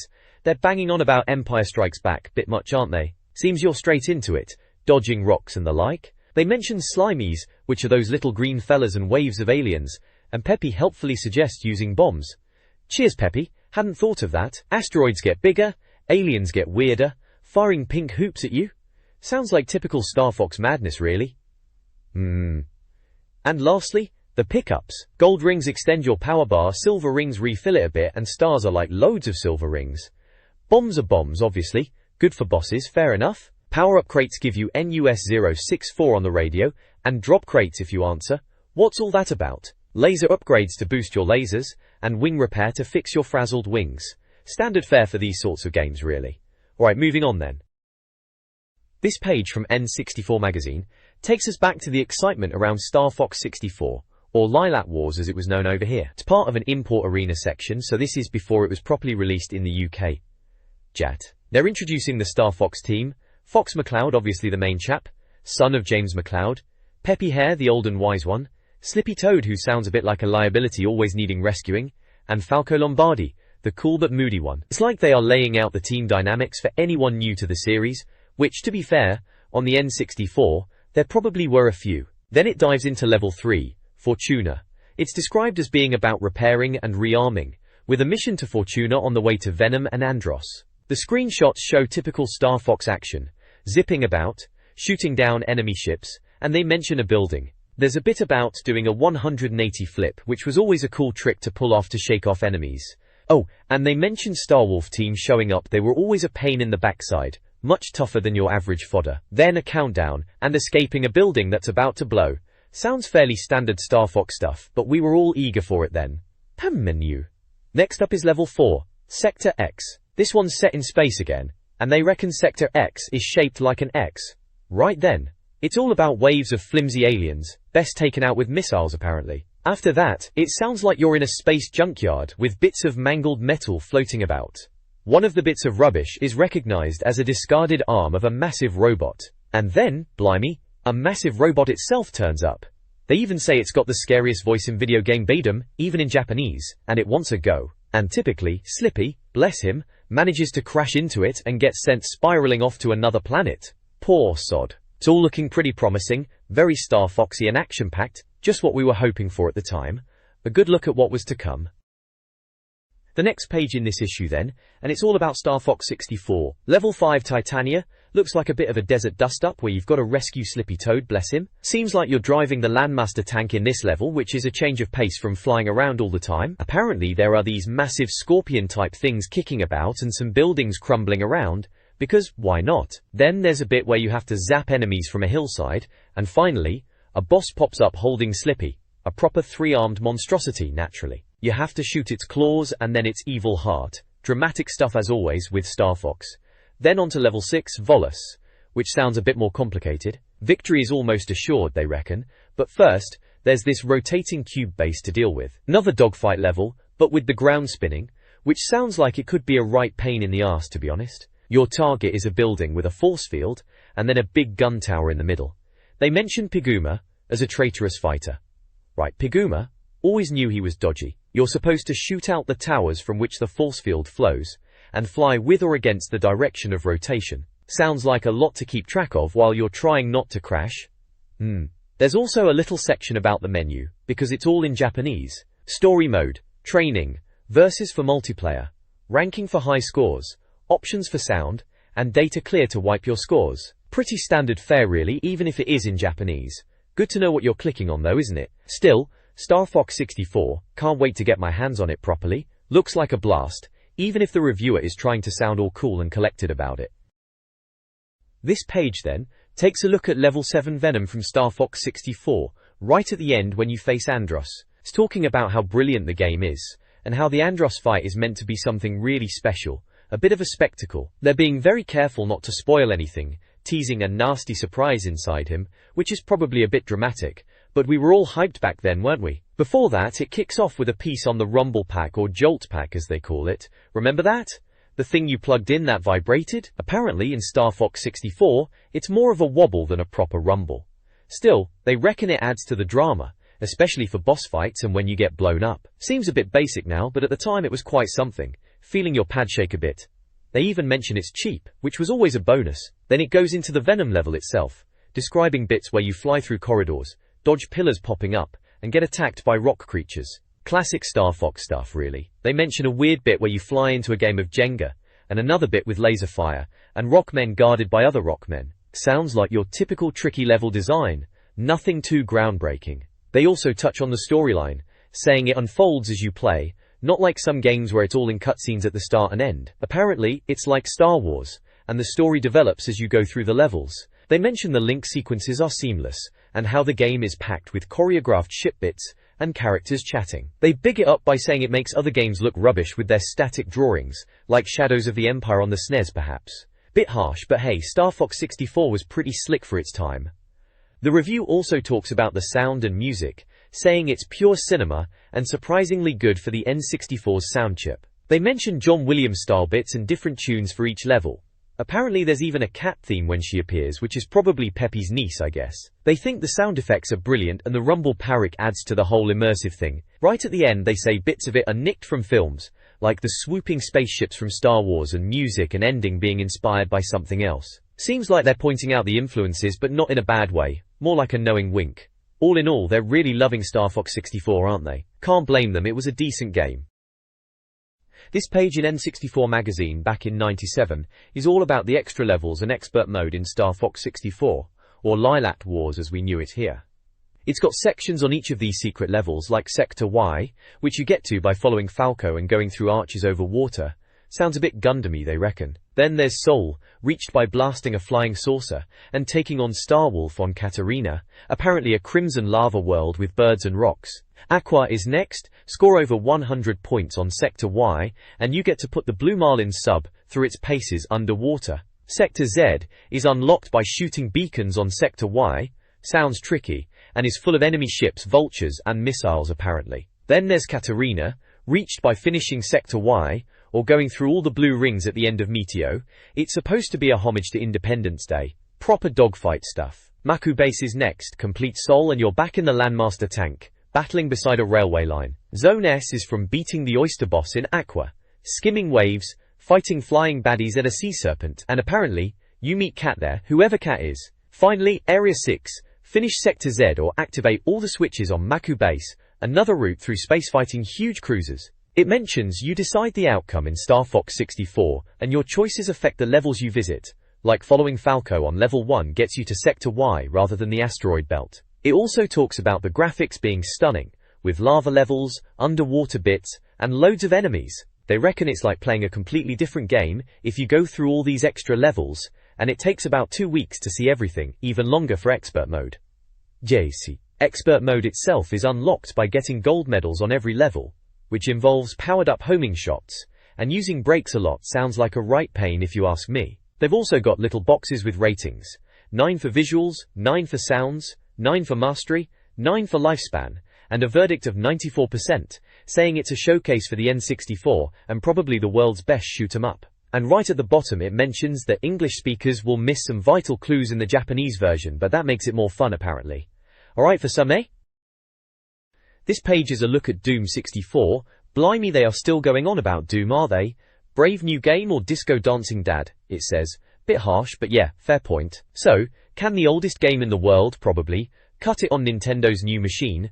The big yellow letters spell out Doom as if we needed telling. It's for the N64, obviously we can see that from the logo at the bottom, and it's called Doom 64. GT Interactive are publishing it. Apparently it's out now in the US, and it's coming to us Brits in September, so a bit of a wait then. It's 64 megs, which was quite beefy back then, and a single-player game. Controller pack backup, naturally. Ripping us off at $80, which is about 50 quid in real money. Ouch. There's a screenshot? Looks like your standard Doom fare.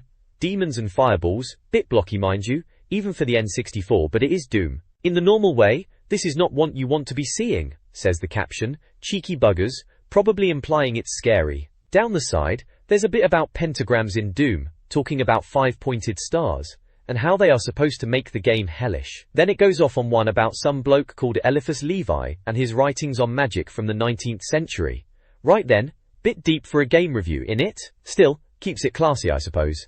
Issue 3 of N64 Magazine this is, page 52. There you go. This page is all about Doom 64, right, which was a bit of a talking point back then on the Nintendo 64. The mag's having a bit of a laugh at the start. Old game? On N64 new? Sort of thing, because obviously Doom was already ancient history on PC by '97. They're mentioning Mortal Kombat Trilogy and NBA Hangtime 2 just to give you a flavor of what else was kicking about at the time. Looks like they're saying that despite Doom being a bit old hat, this N64 version might actually be alright, surprisingly good even, especially compared to the PlayStation and Saturn versions which were just coming out then. They're saying Midway, who did this version, might have actually done a decent job. The page goes on about controls, because the N64 controller was a bit different, wasn't it? They're highlighting that the standard controls for Doom 64 on the N64 are a bit pants if you use the analog stick for movement, because you can't easily reach the left trigger button for strafing, which is a bit of a problem, especially later on in the game apparently. So they show two control solutions, one for using the analog stick, and one for using the D-pad. For the analog stick, they've got left and right strafe on the L and R triggers, fire on A, next weapon on B, and then previous weapon, map, action on the C buttons, that sort of thing. For the D-pad setup, it's movement on the D-pad of course, strafe on L and R, fire on A and then next weapon on B, and then the C buttons are mapped to previous weapon, map, action and run. Makes sense I suppose. It's all in June 1997's issue, page 53. Blast from the past, eh? This page from N64 Magazine takes a look at Doom 64.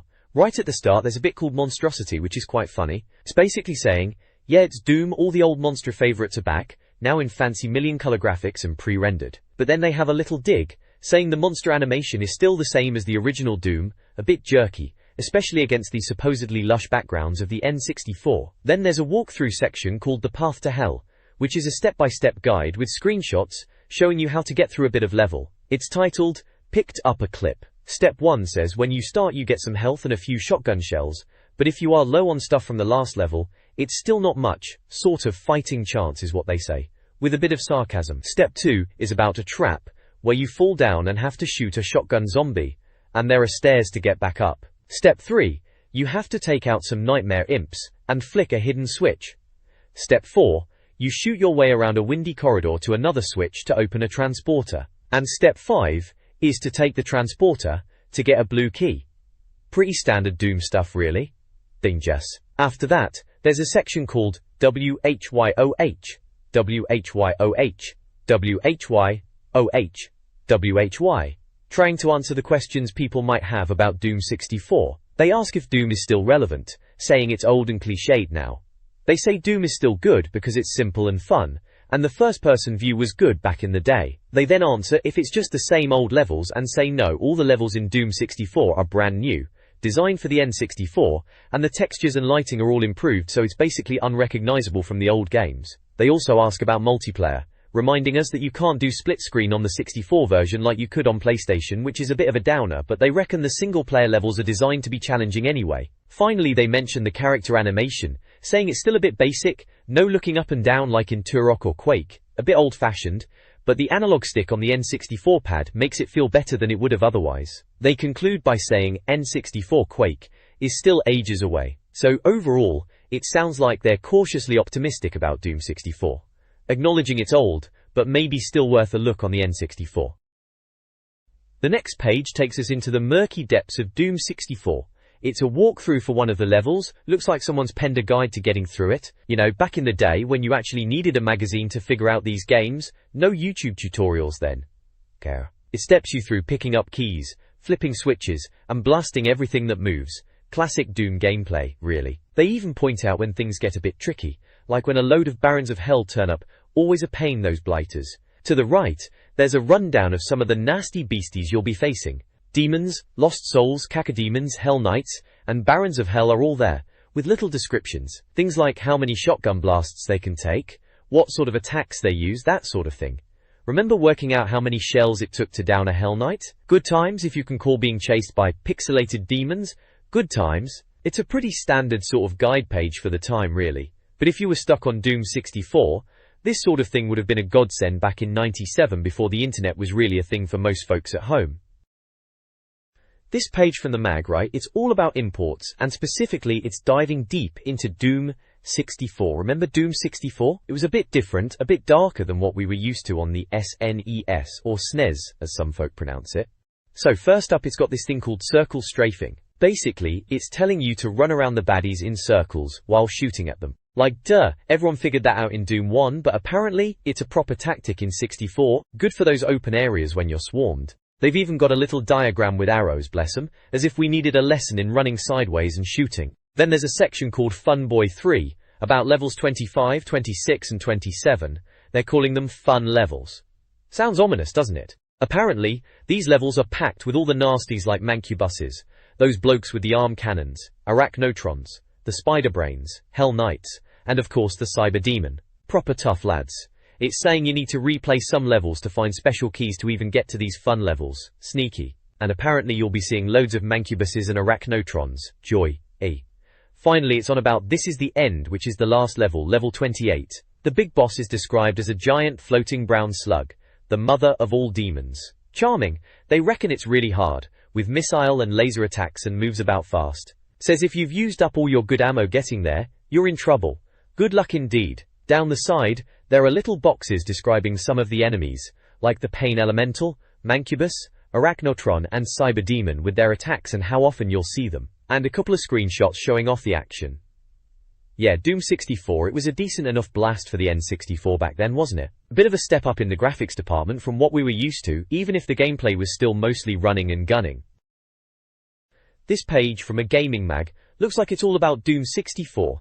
Right then, let's have a butcher's. So it's a review of Doom 64, which at the time was a bit of a big deal for the N64. They're saying it could have been a disaster, being a port of previous Doom games, but actually, they reckon it's pretty good. They're highlighting that all the levels are new for this version, which is a bonus, not just a lazy SNES port job you sometimes got back then. Hake. Visually, they seem impressed, calling it smooth and detailed, and dankly atmospheric, which is a good way to describe Doom, isn't it? They mention the scary music and sounds, although the sound effects are a bit lacking in detail compared to Turok, which was a graphical powerhouse at the time, wasn't it? Mastery is a 6 out of 10, which suggests it's decent enough, but sprite animation lets it down a bit, sprites, showing its age even then. Lifespan and sounds both get an 8, so it's got some lasting appeal, and the spooky tunes are decent. There are some little text boxes around the screenshots, saying things like, there's no pixelation and the gore is good, and that getting hit by a mancubus missile is a bad idea. Well, duh. They're also chatting about the analog control being better than the D-pad, which was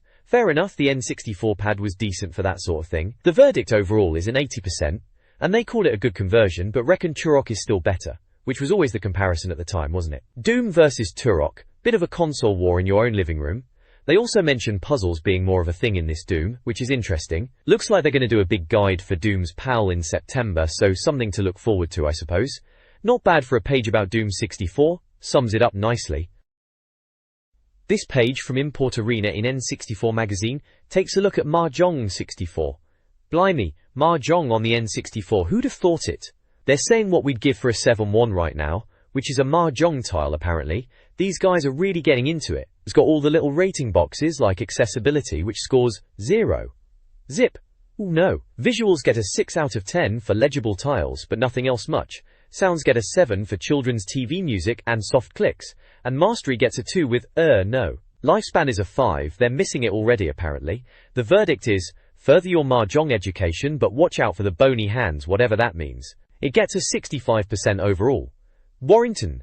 There's a screenshot of a Mahjong game with some rather serious looking chaps' faces for the players. Another screenshot has some commentary like, if only we'd examined our UCCA forms more closely, we too could have studied here, and, a 3 bamboo, and we're laughing. Right, hilarious. Another caption says, the chap with the moustache is happy, because he's just won a hand, despite having a moustache. Cheeky. And lastly, listen carefully, and you can hear the sound of sparrows clattering, and flax blowing in the wind.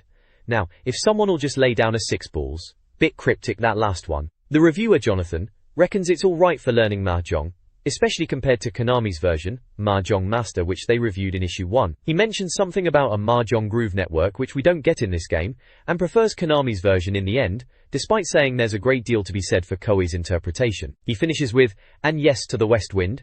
Alright Jonathan, whatever you say. Down the bottom, there's a we have a winner box for a competition from issue 1, and the winner is Lee Riley from Blackburn.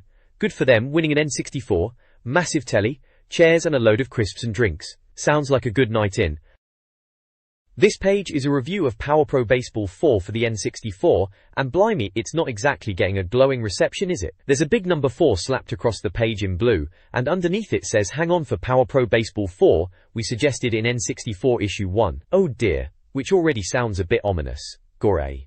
Looking at the screenshots, it's definitely got that slightly cute Japanese style going on, with these bobble-headed players. They mention Konami, and their ISS 64 football game, suggesting you might have expected good things from them, but it sounds like this baseball game is a bit of a letdown. They talk about Pro King Baseball on the N64 as well, saying this Power Pro game is a bit slicker and more detailed, which is something at least. Gaia. They've given it marks out of 10 in different categories. Accessibility sounds alright, saying you can just tap A to play. Visuals get a 6, saying the additions are okay but the crowd and replays are rubbish. Sounds gets a 7, praising the commentary in Konami's RSS sound. Mastery only gets a 4, saying it doesn't really rewrite sports games and lacks inspiration. Lifespan gets a 5, moaning about the CPU being too good and the game not being user-friendly. The verdict is hugely disappointing, and they've given it an overall score of 54%. Ouch. They reckon it fails to explain the appeal of baseball, which is a bit harsh. Maybe baseball just isn't their cup of tea. There's a comment in a red box, saying, Americans, eh? Chi. Come in, steal all our sports and call them fired, Ed. Which is a bit of a laugh, typical British humor. So, overall it seems like Power Pro Baseball 4 isn't gonna set the world alight. Bit of a swing and a miss from Konami this time, according to the reviewer anyway. Might be one to skip and stick to International Superstar Soccer 64 then. This page then, in the mag, it's all about playing Japanese N64 games, innit? Back then, importing games was a bit of a thing, you know? Get 'em months before they came out here. Of course, then you'd be staring blankly at the screen because it's all in Japanese, duh. They have a bit of a laugh about it, saying if you're stuck, you could learn Japanese or, you know, just wait for the English version like a normal person. Or apparently, use this very helpful guide in the magazine itself. They start off with the menus in games, saying start and options are usually the same in Japanese games, which is helpful, I suppose. They mention Mario Kart as an example of games with speed settings, and show a picture of the Pilotwings 64 start screen. Classic, that is. Then it's on to saving and loading, which was always a bit of a worry with memory packs. They tell you to watch out for data load or save game in English, which is, you know, helpful for working out which is which in Japanese. Finally, there's a bit about the controller pack, and how to get to the memory management screen by holding start when you turn the game on. They use Blastoza, that rare game from Rare, as an example and show some screens, new game and data load options, and some of the modes like tournament and league, even PK battle, whatever that is. Seems like Perfect Striker gets a mention too, in the context of loading scenarios. All a bit technical really, but useful if you were importing back in the day and didn't want to mess up your saves. This page, titled Pain, is all about getting your head around those import games from Japan, something we were all getting into back in '97. It's trying to demystify the menus, especially when you couldn't read a lick of Japanese. It starts off with sound, talking about how games give you sound options, which is fair enough.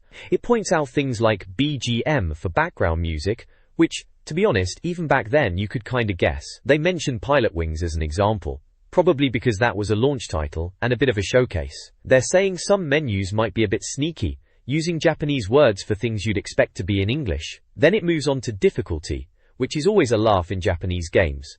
Perfect Striker gets a mention as being properly tough. They talk about the different names for difficulty levels, like novice and beginner, and how they were starting to get more complicated than just easy, medium and hard. They even bring up Doom, saying that's when difficulty settings really got noticeable.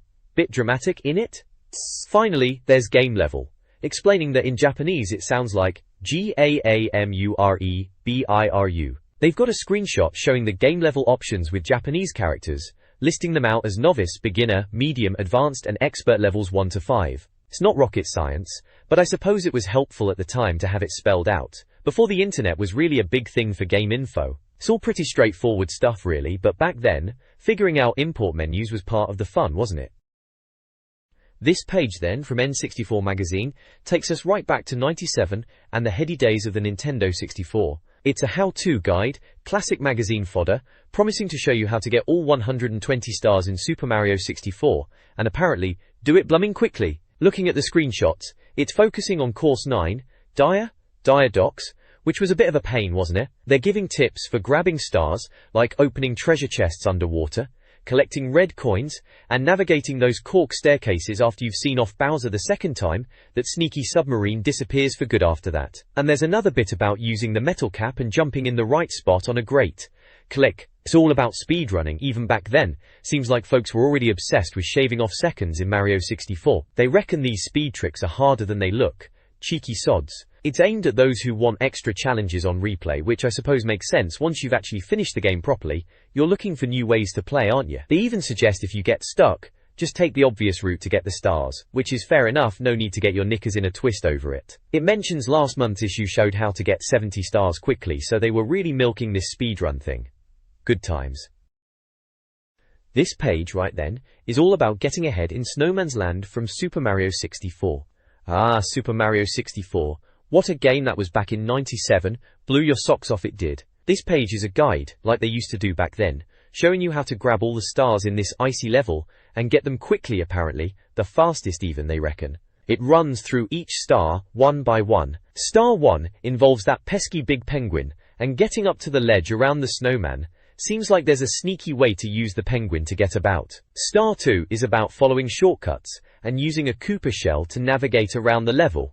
Bumping into things head-on, they suggest, to get where you're going. Star 3 is a bit of a puzzle, with ice blocks and backflips, fancy stuff. Star 4, well, that's a bit cheeky, just headbutt an eye block and boom. Star, easy peasy they say with a bit of sarcasm.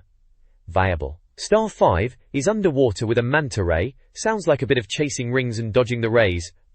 Horny head, their words not mine. Star 6 is a cage underwater, you need to use both vanish and metal caps together to get through some mesh. Bit of a clever trick there. And there's a bonus star too, involving bouncing off the igloo walls with a cannon. Must have taken someone a while to figure that one out. They're really pushing these shortcuts, trying to get through the level quickly and efficiently. It's funny looking back at these guides now, wasn't the internet amazing back then? For figuring games out, you actually had to buy a magazine. Still, good memories flicking through these pages, trying to get every last star in what was, and still is, a proper classic. This page is a how-to guide, specifically for Super Mario 64. Classic N64 stuff back then, wasn't it? It's covering Course 10, Warps and Shortcuts, and Course 11, Wet Dry World. For Course 10, they're showing you how to use warps and shortcuts in Cool Cool Mountain. It talks about moving anti-clockwise around the course, getting warps near a tree, and then using a spindrift flower to get over a wooden wall. Classic early game trickery to bypass bits. There's even a shortcut 2 feet, using a cannon to bypass some level. Then for Wet Dry World, Course 11, it's all about how to get the stars in that level, starting with minimal water. Star 1 is about using the warp at the start. Star 2 is about flooding the course using Shortcut 1 and swimming to a high point. Star 3 is about exploring all the secret locations, which sounds like a bit of a vague hint back in the day when you really had to just explore yourself. Star 4 involves some cage and cork block puzzle. And Star 5 is about using Shortcut 1 again, creating a high water line and swimming down into some underwater area. There are screenshots dotted around showing Mario in Wet Dry World, doing various bits from the guide, Mario stood next to a cage, swimming underwater, the usual. Simple but effective walkthroughs, just how you needed it at the time. This page covers Course 12 of Super Mario 64, Tall, Tall Mountain, giving us tips on how to snag all the stars. It walks you through each star, from simply reaching the top via the vine wall. Can't miss it, they say, cheeky sods. To rescuing a star trapped in a cage above the falls with the help of a second monkey, not the cap-stealing one, mind you, a different one. Then there's stomping gophers for a 1-up, and finding red coins on giant mushrooms, which sounds about right for Mario. Star 5 involves hitting a purple switch near the mountaintop to reach a niche behind the falls, classic hidden stuff. And Star 6, using the vanish cap to get into that underwater cage, showing how seasoned pros can bypass the intended route. They even mention getting over 100 coins in this course, with a nudge to use their double jump trick for coin boxes. Then there's a section on warps and shortcuts, pointing out a warp to a high cannon and a shortcut involving reverse somersaults to get into the course with more water handy for speedruns, I suppose. Finally, sidereal secrets, hints at hidden stars. If you read last month's guide, apparently finding these should be a doddle, they reckon. They list Princess's secret slide stars, the yellow rabbit stars in the castle dungeon, stars from talking to Toad if your tally is high enough, naturally, and stars from collecting red coins in cap switch courses, which we knew from issue 1 anyway. So the usual secrets and bits and bobs to help you get all 120 stars in Super Mario 64. Good game that. Still is, actually. The next page here is from N64 Magazine, issue 3. Looking back at it now, it's got a how-to section, and it's all about Super Mario 64 by the looks of it. There's a bit on Bowser's Dark Worlds, mentioning red coins before each Bowser fight, which was always a bit of a pain to collect them all. Then, the Secret Aquarium, a star in Course 3, apparently there are dark vents you need to backflip to get to. Classic Nintendo trickery, that is. It mentions a 1-up mushroom and a bonus level, and something about Miyamoto messing with your head. Typical. Then there's Wing Mario Over the Rainbow, which is star in the castle's 3rd hall, and pink islands with cannons to launch Wing Mario. Sounds like a bit of a faff landing if you fall. They always were a bit unforgiving, weren't they, Jan? Over on the right, there's a section on warps and shortcuts, handy tips for getting around. Warp 1 talks about a teleport on the mushroom patch, and Shortcut 1 is about jumping off the track before the gopher holes, using the analog stick to reach a ledge. Clever stuff at the time. U4 Core. The main bit seems to be about Course 13 Tiny Huge Land. Star 1 is about going into a green pipe to Huge Land and punching out giant piranha plants. Star 2 is about getting to the mountaintop using Shortcut 1 and finding a yellow block with another star. Star 3 is about using Shortcut 2 through a pipe to Huge Land and then doing Koopa the Quick again, and you need to beat him under 24 seconds to stand a chance apparently. Blimey, that's tight. Star 4 is about finding 5 secret places in Tinyland, listing things like a mouse hole, cannon recess, cannonball source, tiny entrance to Star 5, and the mountain summit. So a bit of a treasure hunt then. And finally, at the bottom it's got N64 best time for something called Cooper the Quick at 22.6 seconds. It says you need to be quick because of gusty winds on a plank bridge, and you need to make time and use long jumps and dives, and remove Goombas before talking to Cooper. Seems like they're really pushing for speedrunning even back then. All in all, standard Super Mario 64 fare, secrets and shortcuts galore. Good times, good times. This page, right then, it's a blast from the past, isn't it? Looking at a guide for Super Mario 64 from what must be 97, it's all about tick-tock clock this time. Course 14, eh? Remember struggling with that level back in the day? Remember. So, they're running through each star, proper walkthrough style. Star 1 is the conveyor belt one, dead easy to spot. Star 2, bit trickier with the dustpan and triangle, gotta dodge those clockwork bits, and use the rotating bit to get across. Star 3, the grill platform, they say wait for the clock hand, makes it sound simple enough. Star 4, using a thwomp as a lift, clever that, a bit risky mind you. Star 5, the red coins inside the mountain, wall kicks they say, always a pain to get right. Star 6, Wiggler boss at the top, simply jump on his head 3 times they say, simply, ha. There's a bonus star for blue coins, fair enough, and then, warps and shortcuts. Warp 1 is the purple. Switch from Tinyland, classic warp back to the star if you mess up. Shortcut 1 is the mouse hole in Huge Land, and using a Koopa shell to skate, that's a bit cheeky. Shortcut 2 is the Tinyland green pipe jump, double long jump and a reverse somersault, show-offs. It's all pretty straightforward guide stuff, makes you feel a bit old looking back at it now, doesn't it? But back then, these tips were probably gold dust when you were stuck on tick-tock clock for hours.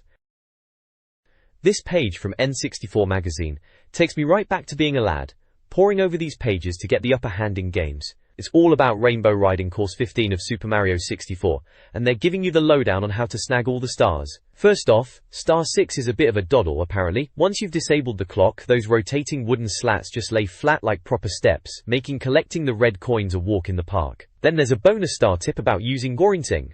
Boxes and a blue coin switch for a decent stash of coins, 35 smackers, they reckon every little helps, eh? Most of the page is dedicated to Rainbow Ride itself.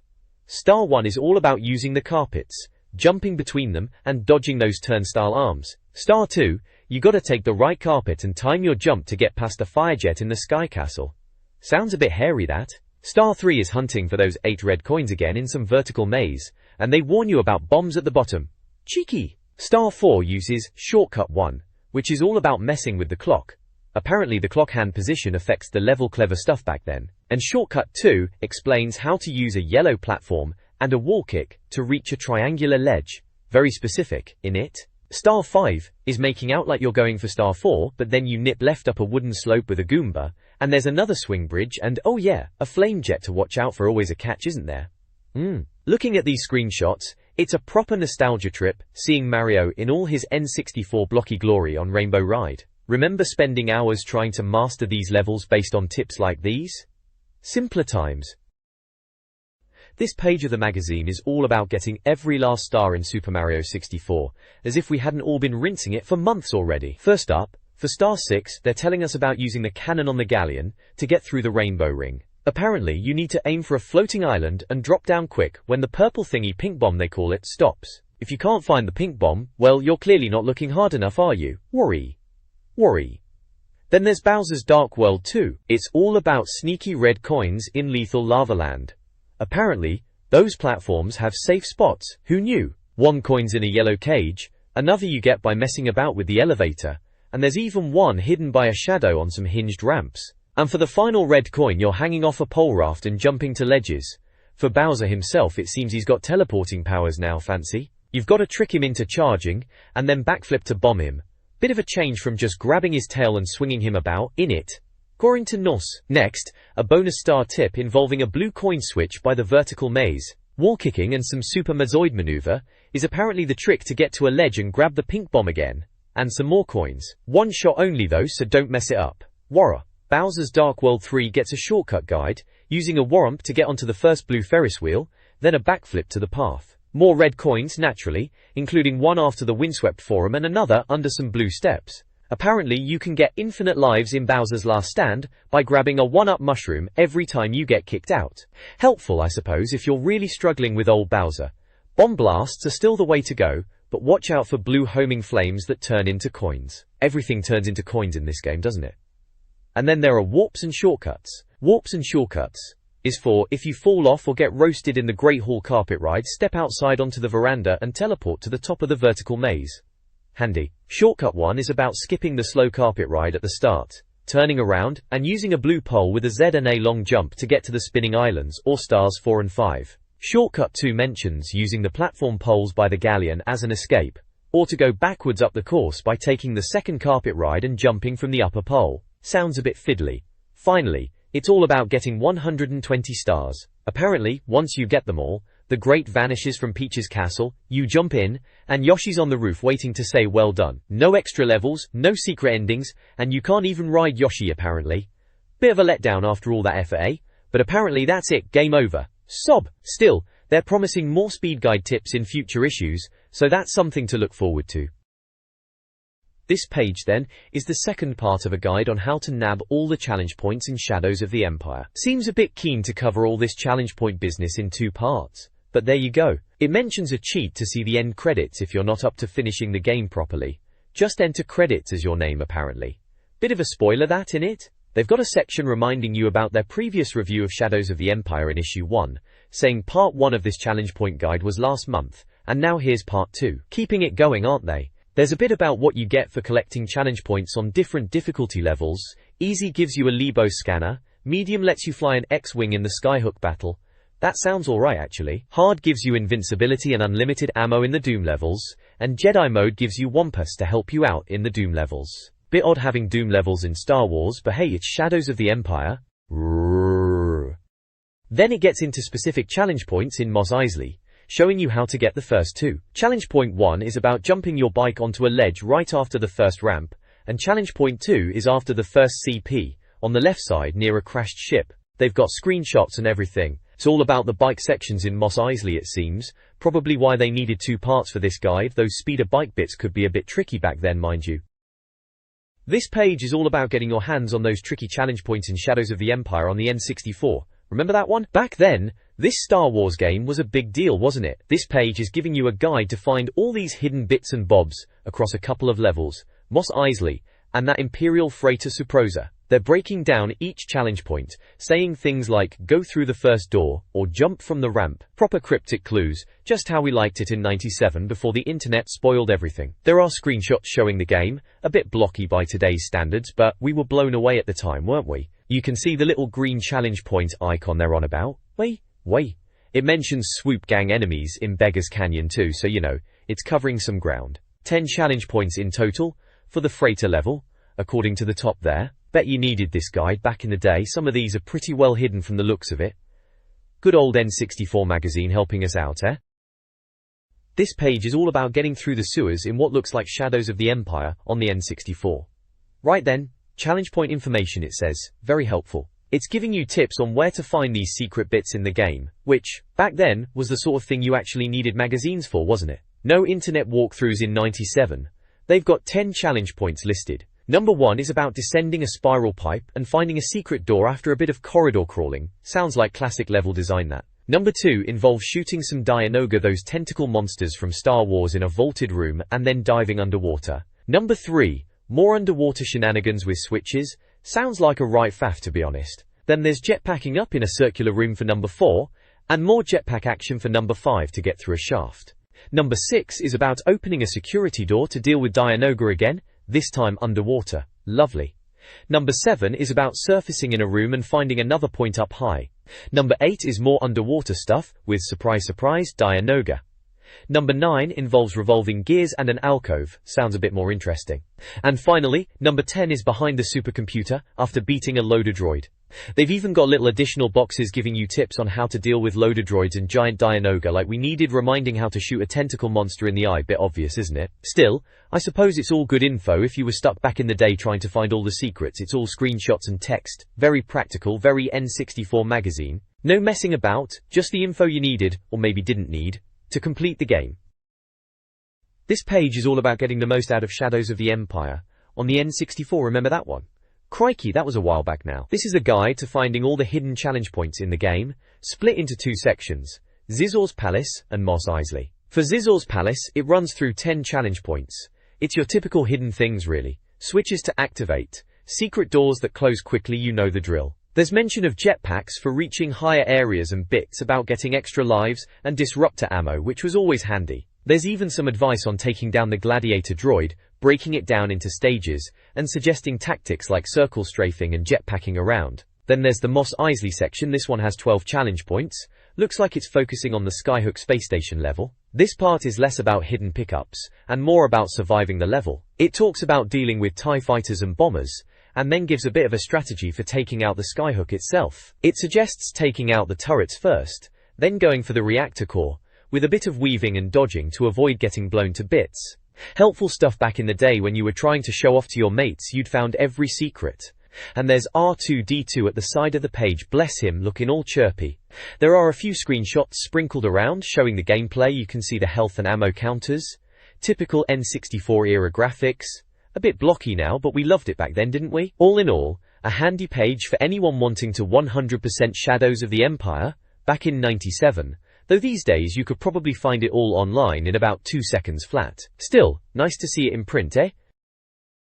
This page from the mag is all about the Nintendo hotline back in the day when you actually had to phone up for game tips. Imagine that. It's pushing their hotline as the answer to your Nintendo woes, and this month, it's all about Wave Race 64 on the N64. They reckon with 13 game experts ready by the phone, they can sort you out if you're stuck on a tricky game. It was a bit of a palaver having to actually call, but if you were proper stuck on something like Wave Race, it was worth a go, I suppose. The page is divided into a problem section, saying games can be tricky, especially if you're struggling with Shadows of the Empire, which was a bit ropey to be fair. But this month, the focus is Wave Race. Gal. Then there's a before we start bit, basically saying practice makes perfect and use time trial mode to learn the tracks. They give a few tips like the power boost at the start, pressing A as soon as they say go, which everyone knew anyway. Quick recoveries are mentioned, tapping B if you fall off, handy if you were clumsy. And jumps/shortcuts, saying jumps slow you down but some courses have shortcuts. Mind you, finding those shortcuts was half the battle back then.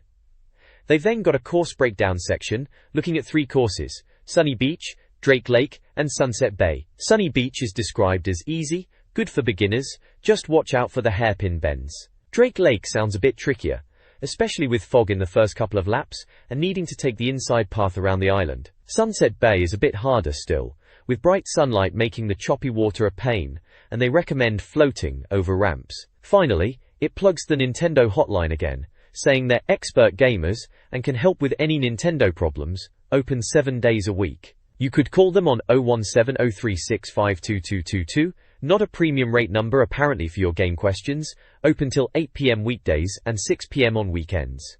Those were the days, eh? Actually having to phone someone for help with a game, rather than just looking it up online instantly. Madness. This page from the magazine, yeah, it's the hotline tip section. Blimey, remember calling these numbers? Cost a fortune probably. Anyway, it's all about Wave Race 64 this time, the classic water racer on the N64. They're giving tips for courses like Marine Fortress, talking about flying over the seawall for a shortcut. Sounds a bit risky. Glacier Coast, that's the one with the icebergs. They say watch out for the heavyweights with David Mariner. Southern Island, apparently there's a shortcut on the second straight. Port Blue, left path is easier, right path is harder but quicker. Good to know.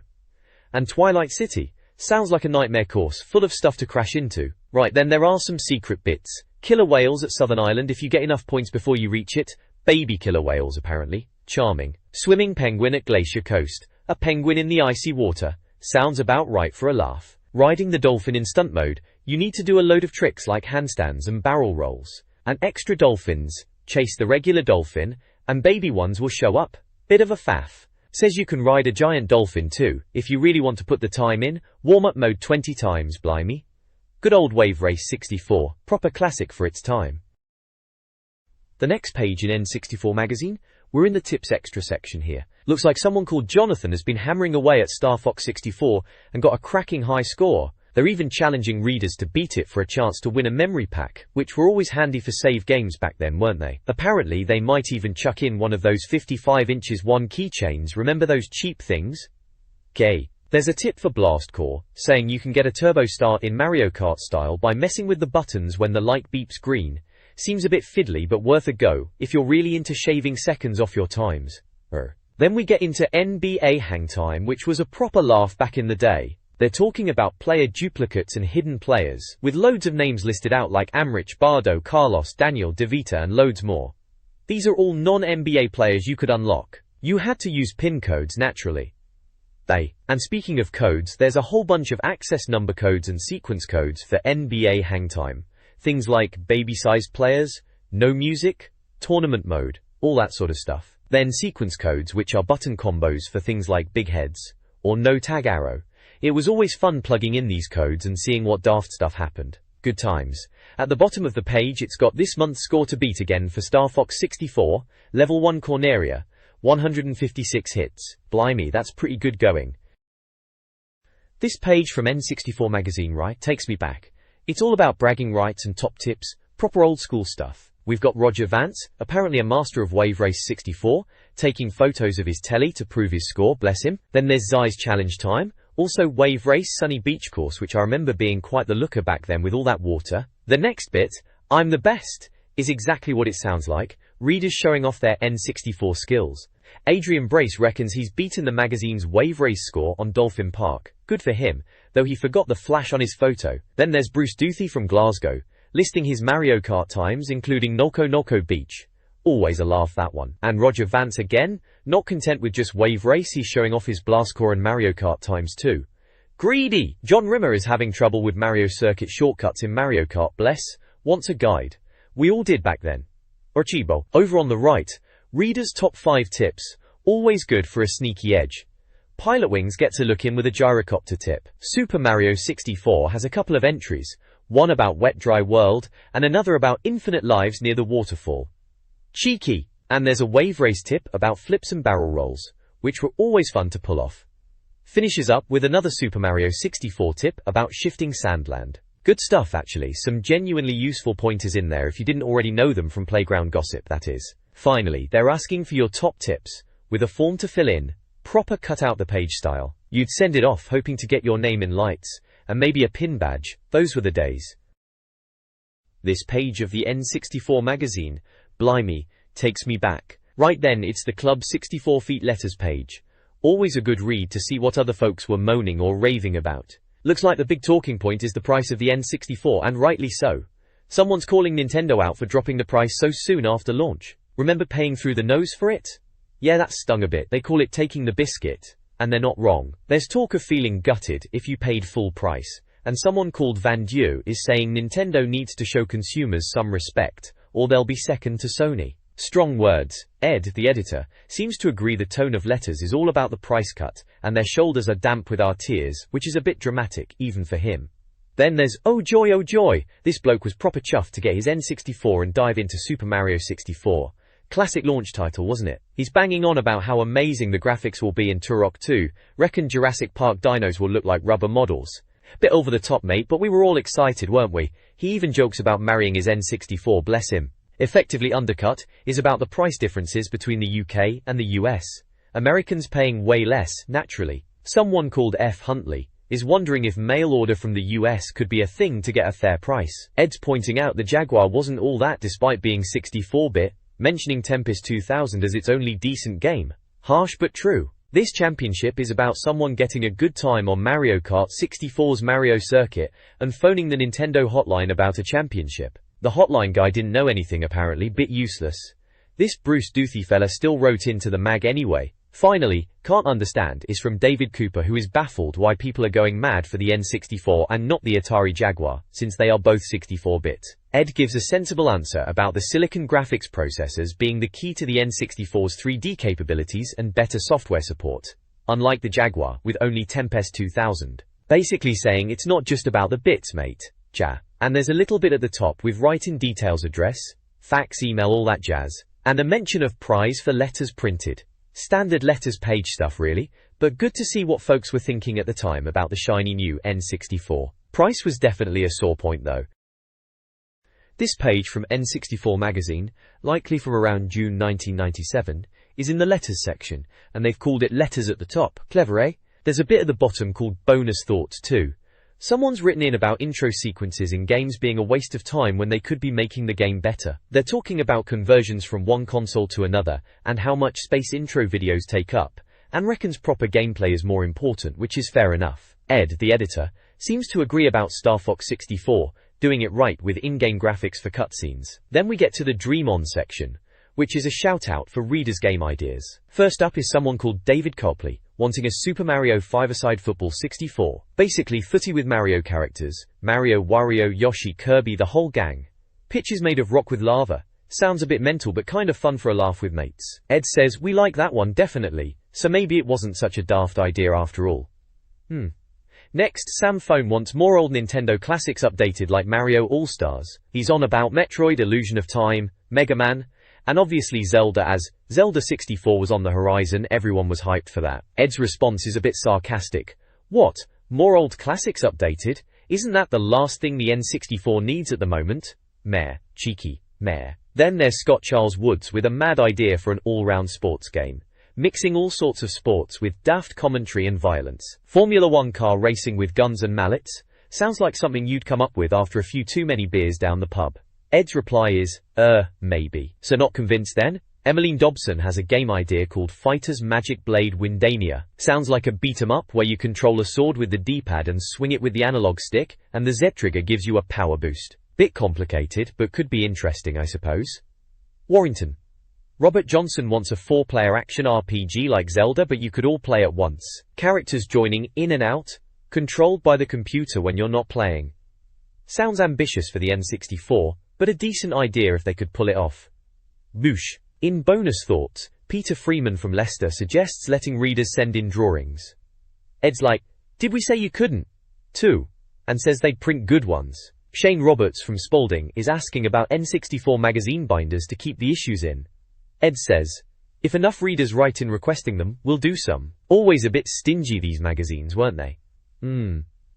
Finally, Lee Bolton from Grimsby is asking how they got letters in the first issue, and if they were fake. He saw someone comment on the cover, which is a fair point. Ed's reply is, fake letters? You must be thinking of other magazines, and explains GamesMaster and Edge spotted they were working on N64 magazine before the first issue came out, so they got letters from readers of those mags. And at the very end, Nick Sizer from Twickenham is asking who Marcus Hawkins is, as he reviewed MK Tragedy, Mortal Kombat Trilogy, but isn't in Team 64. Ed's reply is simply, he is now, Ed. So there you go, Marcus got the gig. All in all, a pretty standard letters page for a gaming mag back then, bit of banter, some reader ideas, and the editor having the last word as always. This page has a So Tell Me This section, which is like the magazine's letters page. Someone called Stuart Miller from Guildford is asking if Nintendo will make a SimCity or theme park type game for the N64, and if there'll be a mouse. Ed, the magazine's guy, reckons a SimCity game is being made, even overseen by Miyamoto himself, but no word on a mouse, just use the analog stick, he says. Key. Then, John Robinson from London is moaning about Star Wars games on Nintendo, saying they are all the same and wanting X-Wing vs TIE Fighter, not bloody Dash Rendar. Ed's basically saying yeah, they are mostly the same, and console gamers prefer simpler thrills anyway, like the game Shads or LucasArts seems to think so. Craig Bailey from Bristol is asking about importing an N64 from America, and wants to know about TV compatibility, universal adapters, and costs. Ed says American N64s might show in black and white on British TVs without the right setup, you'll need a multi-standard TV or a special cable, and yes, you can play British games on an American console if you buy it over here. He also mentions the cost is about $149 in America, which back then was a decent price. There's a big red advert screaming, "Boy! Sell! Trade!" from a place called Computer Exchange. Looks like they buy and sell anything from Commodore 64s up to N64s, so covering all bases there. They're after consoles, computers and games, and are open 7 days a week in London. Below that is another advert for Games Console, a shop in Fleet, Hampshire. They're selling all sorts of consoles like Sega Saturn, PlayStation, PC CD-ROM, N64, and SNES. They're pushing new UK N64 consoles and games and Japanese and USA imports too. Next up, Fusion UK. They're in Aylesbury and seem to be selling import N64s and games. They list prices, £200 for an N64, £90 for Star Fox with a Jolt pack whatever that is, Pilot Wings for £55, Mario Kart for £65, Blade and Barrel for £70, and Mario for £60, plus a few more. They're also flogging joypads and memory expansions. Cool. Finally, there's an advert for Games Mania in Lytham St Anne's and Blackpool. They are shouting, "It's official! We have no competition. We are the competition." Bit much, isn't it? They've got N64 consoles for £145 and a long list of games like FIFA 97, Pilot Wings, Wave Race, Turok, Shadows of the Empire, Super Mario 64, J-League, Human Grand Prix, Star Fox, and a load more, all priced up. They're also selling cables and bits and bobs. Seems like everyone was jumping on the N64 import bandwagon back then. This page of N64 Magazine, right? It's having a look at Japanese games developers and why they're so good at what they do for the Nintendo 64. Apparently they're a secretive bunch, working behind keypad-secured steel doors, which is a bit dramatic, isn't it? The headline is, Land of the Rising Fun. Classic magazine title. The article bangs on about how Japan is responsible for most of the good N64 games we get over here, which is probably true when you think about it. They're saying the Japanese market is really different, and that's why their games are a bit different to what we get from British or American developers. It mentions Nintendo trying to copy the US console games way back, but then they ended up creating their own style of gaming. Shigeru Miyamoto, Mario's creator, gets a shout out for paving the way for more imaginative games, which is fair enough. Mario 64 is quite something. The article also mentions that Japanese developers can take credit for the old NES and SNES popularity, and the N64's success will be down to them too. They are going to have a beady eye over the Japanese games industry, and are looking at past glories, current things, and future potential. It name drops a few developers like Hudson Soft, Konami and Treasure, saying even those who haven't officially said they're working on N64 games probably are. All in all, it's a bit of a puff piece about how great Japanese game developers are and how important they are for the N64. Standard magazine fare really, getting us all hyped up for what's to come. This page, alright, so this is a bit of a splash page. In it, it's got all the big Japanese games companies plastered across it in massive red letters. Nintendo right at the top, of course, can't miss them. Then you've got Konami, Capcom, Namco, Hudson, Human, Imagineer. All the names that were pretty much running the show back in '97, and they've stuck it all over a map of Japan, just in case you were a bit thick and didn't realize they were Japanese companies, eh? Land of the Rising, it says, subtle as a brick. It's page 89 of the mag, June 1997, so right in the middle of all the N64 madness. It's like a bit of a nod to the power of Japanese gaming at the time, which, fair play, they were owning it then, weren't they? This page delves into Nintendo's history, right from their humble beginnings, charting their dominance in the games industry. It talks about how they really made the market their own with the NES or Famicom as we knew it over here. They weren't shy about being strict with developers back then, wanting a cut of everything and keeping tight control, which caused a bit of grumbling at the time, but they were top dog. Then Sega came along with the Mega Drive, or Genesis in the States, and gave them a proper run for their money. Apparently Sega's success was a bit of a shock to Nintendo, and they had to loosen their grip a bit on developers for the SNES. The article mentions that even with the Super Nintendo, or Super Famicom in Japan selling millions, Nintendo still had a pretty tight hold on things. Now with the N64 just around the corner, or just out depending on when you're reading this, they are facing competition not just from Sega Saturn but also Sony's PlayStation. Funny to think Sony, who used to make bits for the SNES, are now their rivals. The article also touches on how Japanese games are a bit different, more into role-playing games and anime styles, which might not always click with us in Europe or America, mentioning horse racing and those mahjong games as examples that might not make it over here, but hoping there will be some inventive titles coming for the N64 from Japan. It's all about seeing what these Japanese developers cook up for the N64 then, isn't it?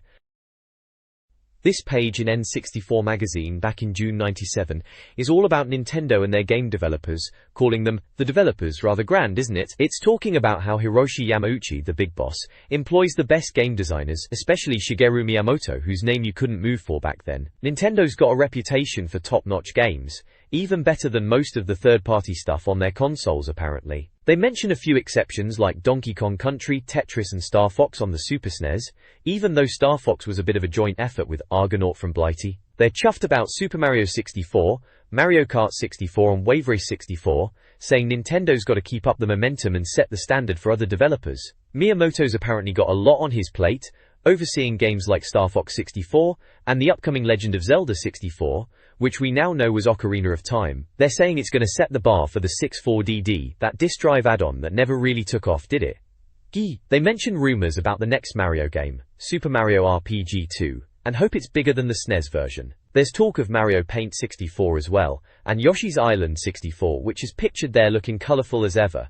Seems like Mario was everywhere back then. They also mention other games in the works, like Kirby's Air Ride, Boogie Climber, never heard of that one, must have vanished, and Pocket Monster 64DD, which turned into Pokemon Stadium, I reckon. Then there's Jungle Emperor Leo, based on Kimba the White Lion cartoon, supposedly being produced with Tezuka Productions, and another collaboration with Rare called Dream. Not much info on that last one, eh?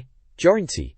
There's a bit about F-Zero X in development, even if Wave Race was a bit similar on water apparently. They reckon Kirby's Air Ride will be out in Japan by summer, and there's a claim that Nintendo will do for the N64 what Donkey Kong Country did for the SNES, which is a bold statement. They talk about the Lion King-style cartoon game being important in Japan, and Miyamoto is involved in that too, naturally. They finish off by mentioning 2 Zelda games, updates to SNES favorites, and some top-secret projects, typical Nintendo, keeping us guessing as usual. And they've got screenshots of Yoshi's Island 64, Legend of Zelda 64, and Star Fox 64.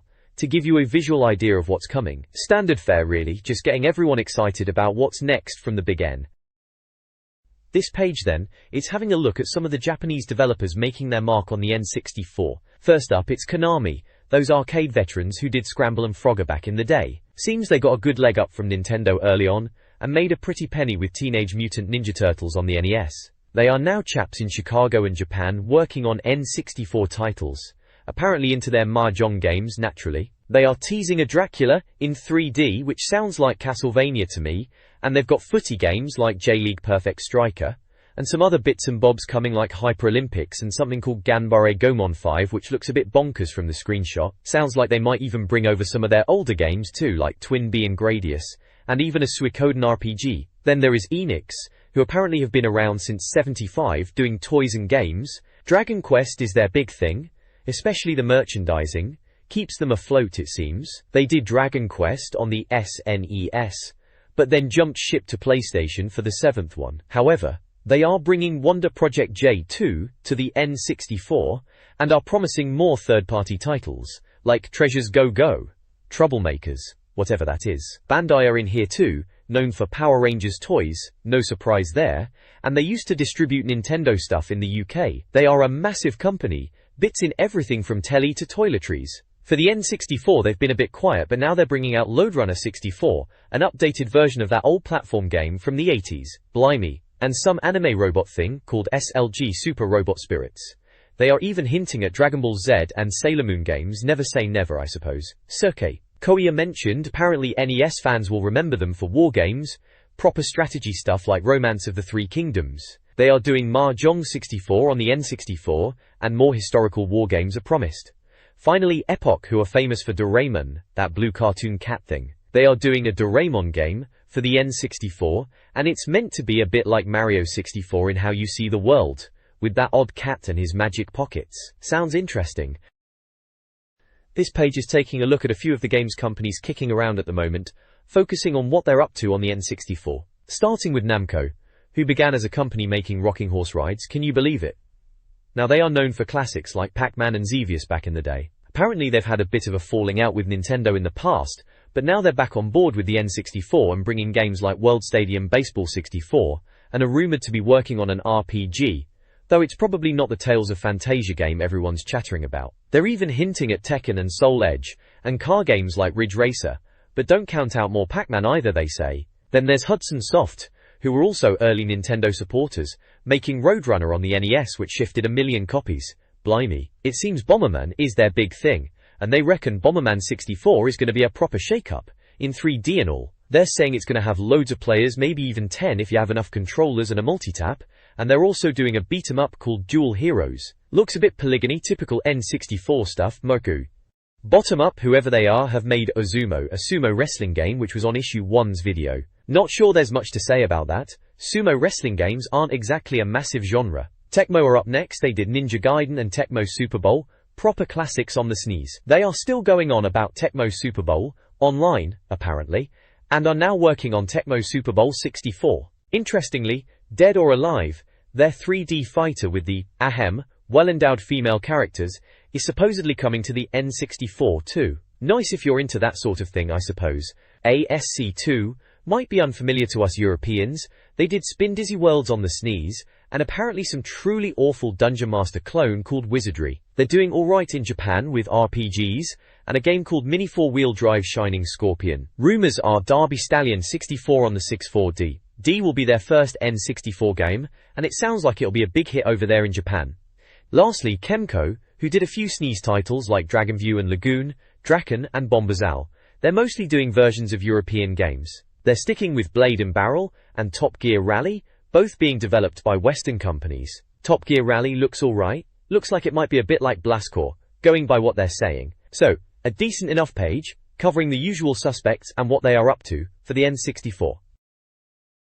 This page from N64 Magazine issue 3, looks back at some developers and what they were up to for the N64.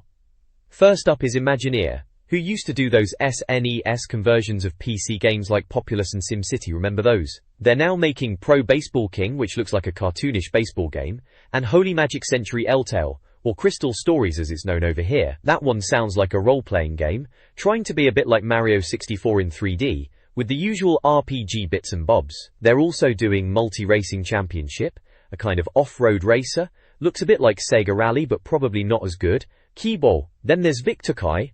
Apparently they're doing a N64 game called Wet Corpse, which sounds charming, doesn't it? They've surprised a few people by getting a license for the N64 after their Saturn and PC efforts. Not much to go on there, but they're mentioning translucency in combat moves, so maybe it's something a bit different. Ataz. Video System are next. They did F1 Grand Prix and Super Volley 2 on the SNES. They are working on Sonic Wings Assault for the N64. Apparently Paradigm, the Pilot Wings 64 people, are helping with the coding. It looks like a standard arcade-style shooter, with planes and cities. You know the drill. They've also got something called XSW, one and another unnamed 3D shooting game in the works, and a Japanese board game thing called Honkaku Yonin Uchi Mahjong. Sounds a bit niche for the UK, to be honest. Doodle HAL Laboratories, the Kirby lot, they're doing a few N64 games. Fishing is mentioned, which is apparently coming to Europe on Import Boo, and Mother 3, which they're calling important. They reckon it's an RPG, and might be the first 64DD game, which is interesting. Also, they're going on about Cabbage, a pet simulation game by the same bloke as Mother, Shigesto Itoi, a bit like Tamagotchi but on your telly apparently. Or, lastly, T&E Soft, known for Pebble Beach golf links. They're making an N64 version, so more golf then. They're also doing a simulation game based on an American golf course, and YLA Country Club and Augusta golf games are coming later apparently. And they've got some weird game called Endor Fun, a puzzle game based on a PC game, a Rubik's Cube type thing, which was meant to be out ages ago but might not even bother now they've done a SNES version. Right then, that's your lot. This page then, in N64 Magazine, it's all about what the Japanese developers are up to on the console. First up is Treasure, those ex-Konami blokes, you remember them from the Mega Drive days with Contra Spirits and Gunstar Heroes, proper crackers they were. They're doing a game called Go Go! Troublemakers, looks like their usual style, very 2D Sega-ish but they say with a 64-bit shine to it. Then there's Human, remember their Human Grand Prix games on the SNES? Well apparently this N64 version isn't all that great. Doesn't look much better than the SNES one. Bit of a shame really. Still, at least there's F1 on the PlayStation if you want a decent racer. And they are still holding out hope for an N64 version of the Fireman, now that would be something. Warrington Set are in there too, they did those F1 exhaust heat games, back in the day. They've got a car game coming to N64 called Rev Limit, looks a bit more promising, screenshot looks alright. Wire. The article then goes on about Capcom and Square, big Japanese names you'd expect to see on the N64, but they haven't really announced much. Capcom did Street Fighter 2 on the SNES, massive game, and there's talk of them maybe bringing over things like Street Fighter Alpha, Street Fighter 3, Marvel Super Heroes, Vampire Savior, and even Mega Man, but nothing confirmed yet. And Square, well, everyone's waiting for Final Fantasy V too, but nothing from them on the N64 front at all. Surprising that. They mention other developers like Taito and IREM2, hoping for things like Bubble Bobble to appear, and some Tetris-style puzzlers. Finally, there's a bit at the end called Lest We Forget, with a load more Japanese games mentioned, things like Hiryu no Ken 64, some boss RPG called First Queen, a mahjong game, a shoot-'em-up biometal, and some wrestling game and a pachinko game. Typical Japanese stuff really. And next month it looks like they are going to be looking at American developers like Enid, Iguana and Midway, and how they are getting on with the N64. This page is a competition advert, screaming at you in massive letters, "Win! A Dream Import N64 system!" Bit much, isn't it? Anyway, it's from Aurora Games, and they're giving away a US N64. Remember when those were a big deal? Before the UK one came out, everyone was desperate to get their hands on one of these. They're saying it's the envy of the rest of Europe. Calm down, lads. It's just a console. But yeah, back then, importing was exciting. You felt like you were getting something special. They're chucking in 4 controllers, 12 import games, and loads of other goodies. Sounds like a right lucky dip. Looking at the games piled up, you can see the usual suspects, like Mario Kart 64, Super Mario 64, Wave Race 64. Then there's Shadows of the Empire, Jurassic Park, and Human Grand Prix. Seems like a decent mix of launch window titles, and some of the early hits. Oh, and they're even throwing in a step-down transformer, because of course, US telly runs on different power, doesn't it? Fancy that. And they even remind you that you'll need a fancy telly that can handle the US signal to actually play it. Thought of everything, haven't they? Still, for one lucky N64 magazine reader, it's not a bad haul, I suppose. This page in N64 magazine, right, it's all about a competition. You could win an import N64 machine, which back then was quite something if you were a serious gamer. They're asking for ideas for a controller plug-in, you know, something a bit more exciting than just the rumble pack or memory card. Down the side, they've got a bunch of game boxes lined up. You've got Turok, Dinosaur Hunter, that was a decent shooter, showing off the 64's 3D power with all those lizards. Then Doom 64, a darker take on the classic. Mario Kart 64, of course, everyone was playing that. Star Fox 64 with the rumble pack.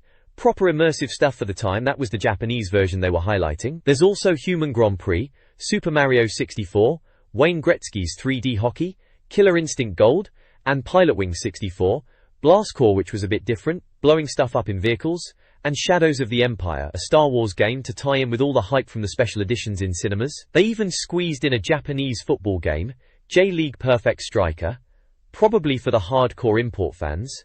Oh, and a Blaze SCART cable, remember those? For slightly better telly picture.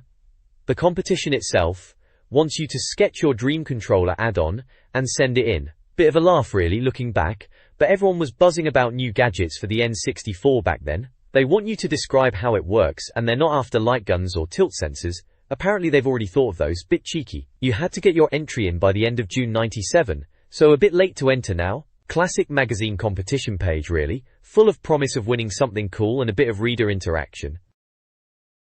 This page of N64 Magazine issue 4, blimey, takes me back. It's all about Mario Kart 64, as you can clearly see, with that massive Mario Kart 64 inches splashed across the page, and Mario himself looking rather pleased with himself in his kart. Apparently, after months of waiting, it's finally coming to Britain.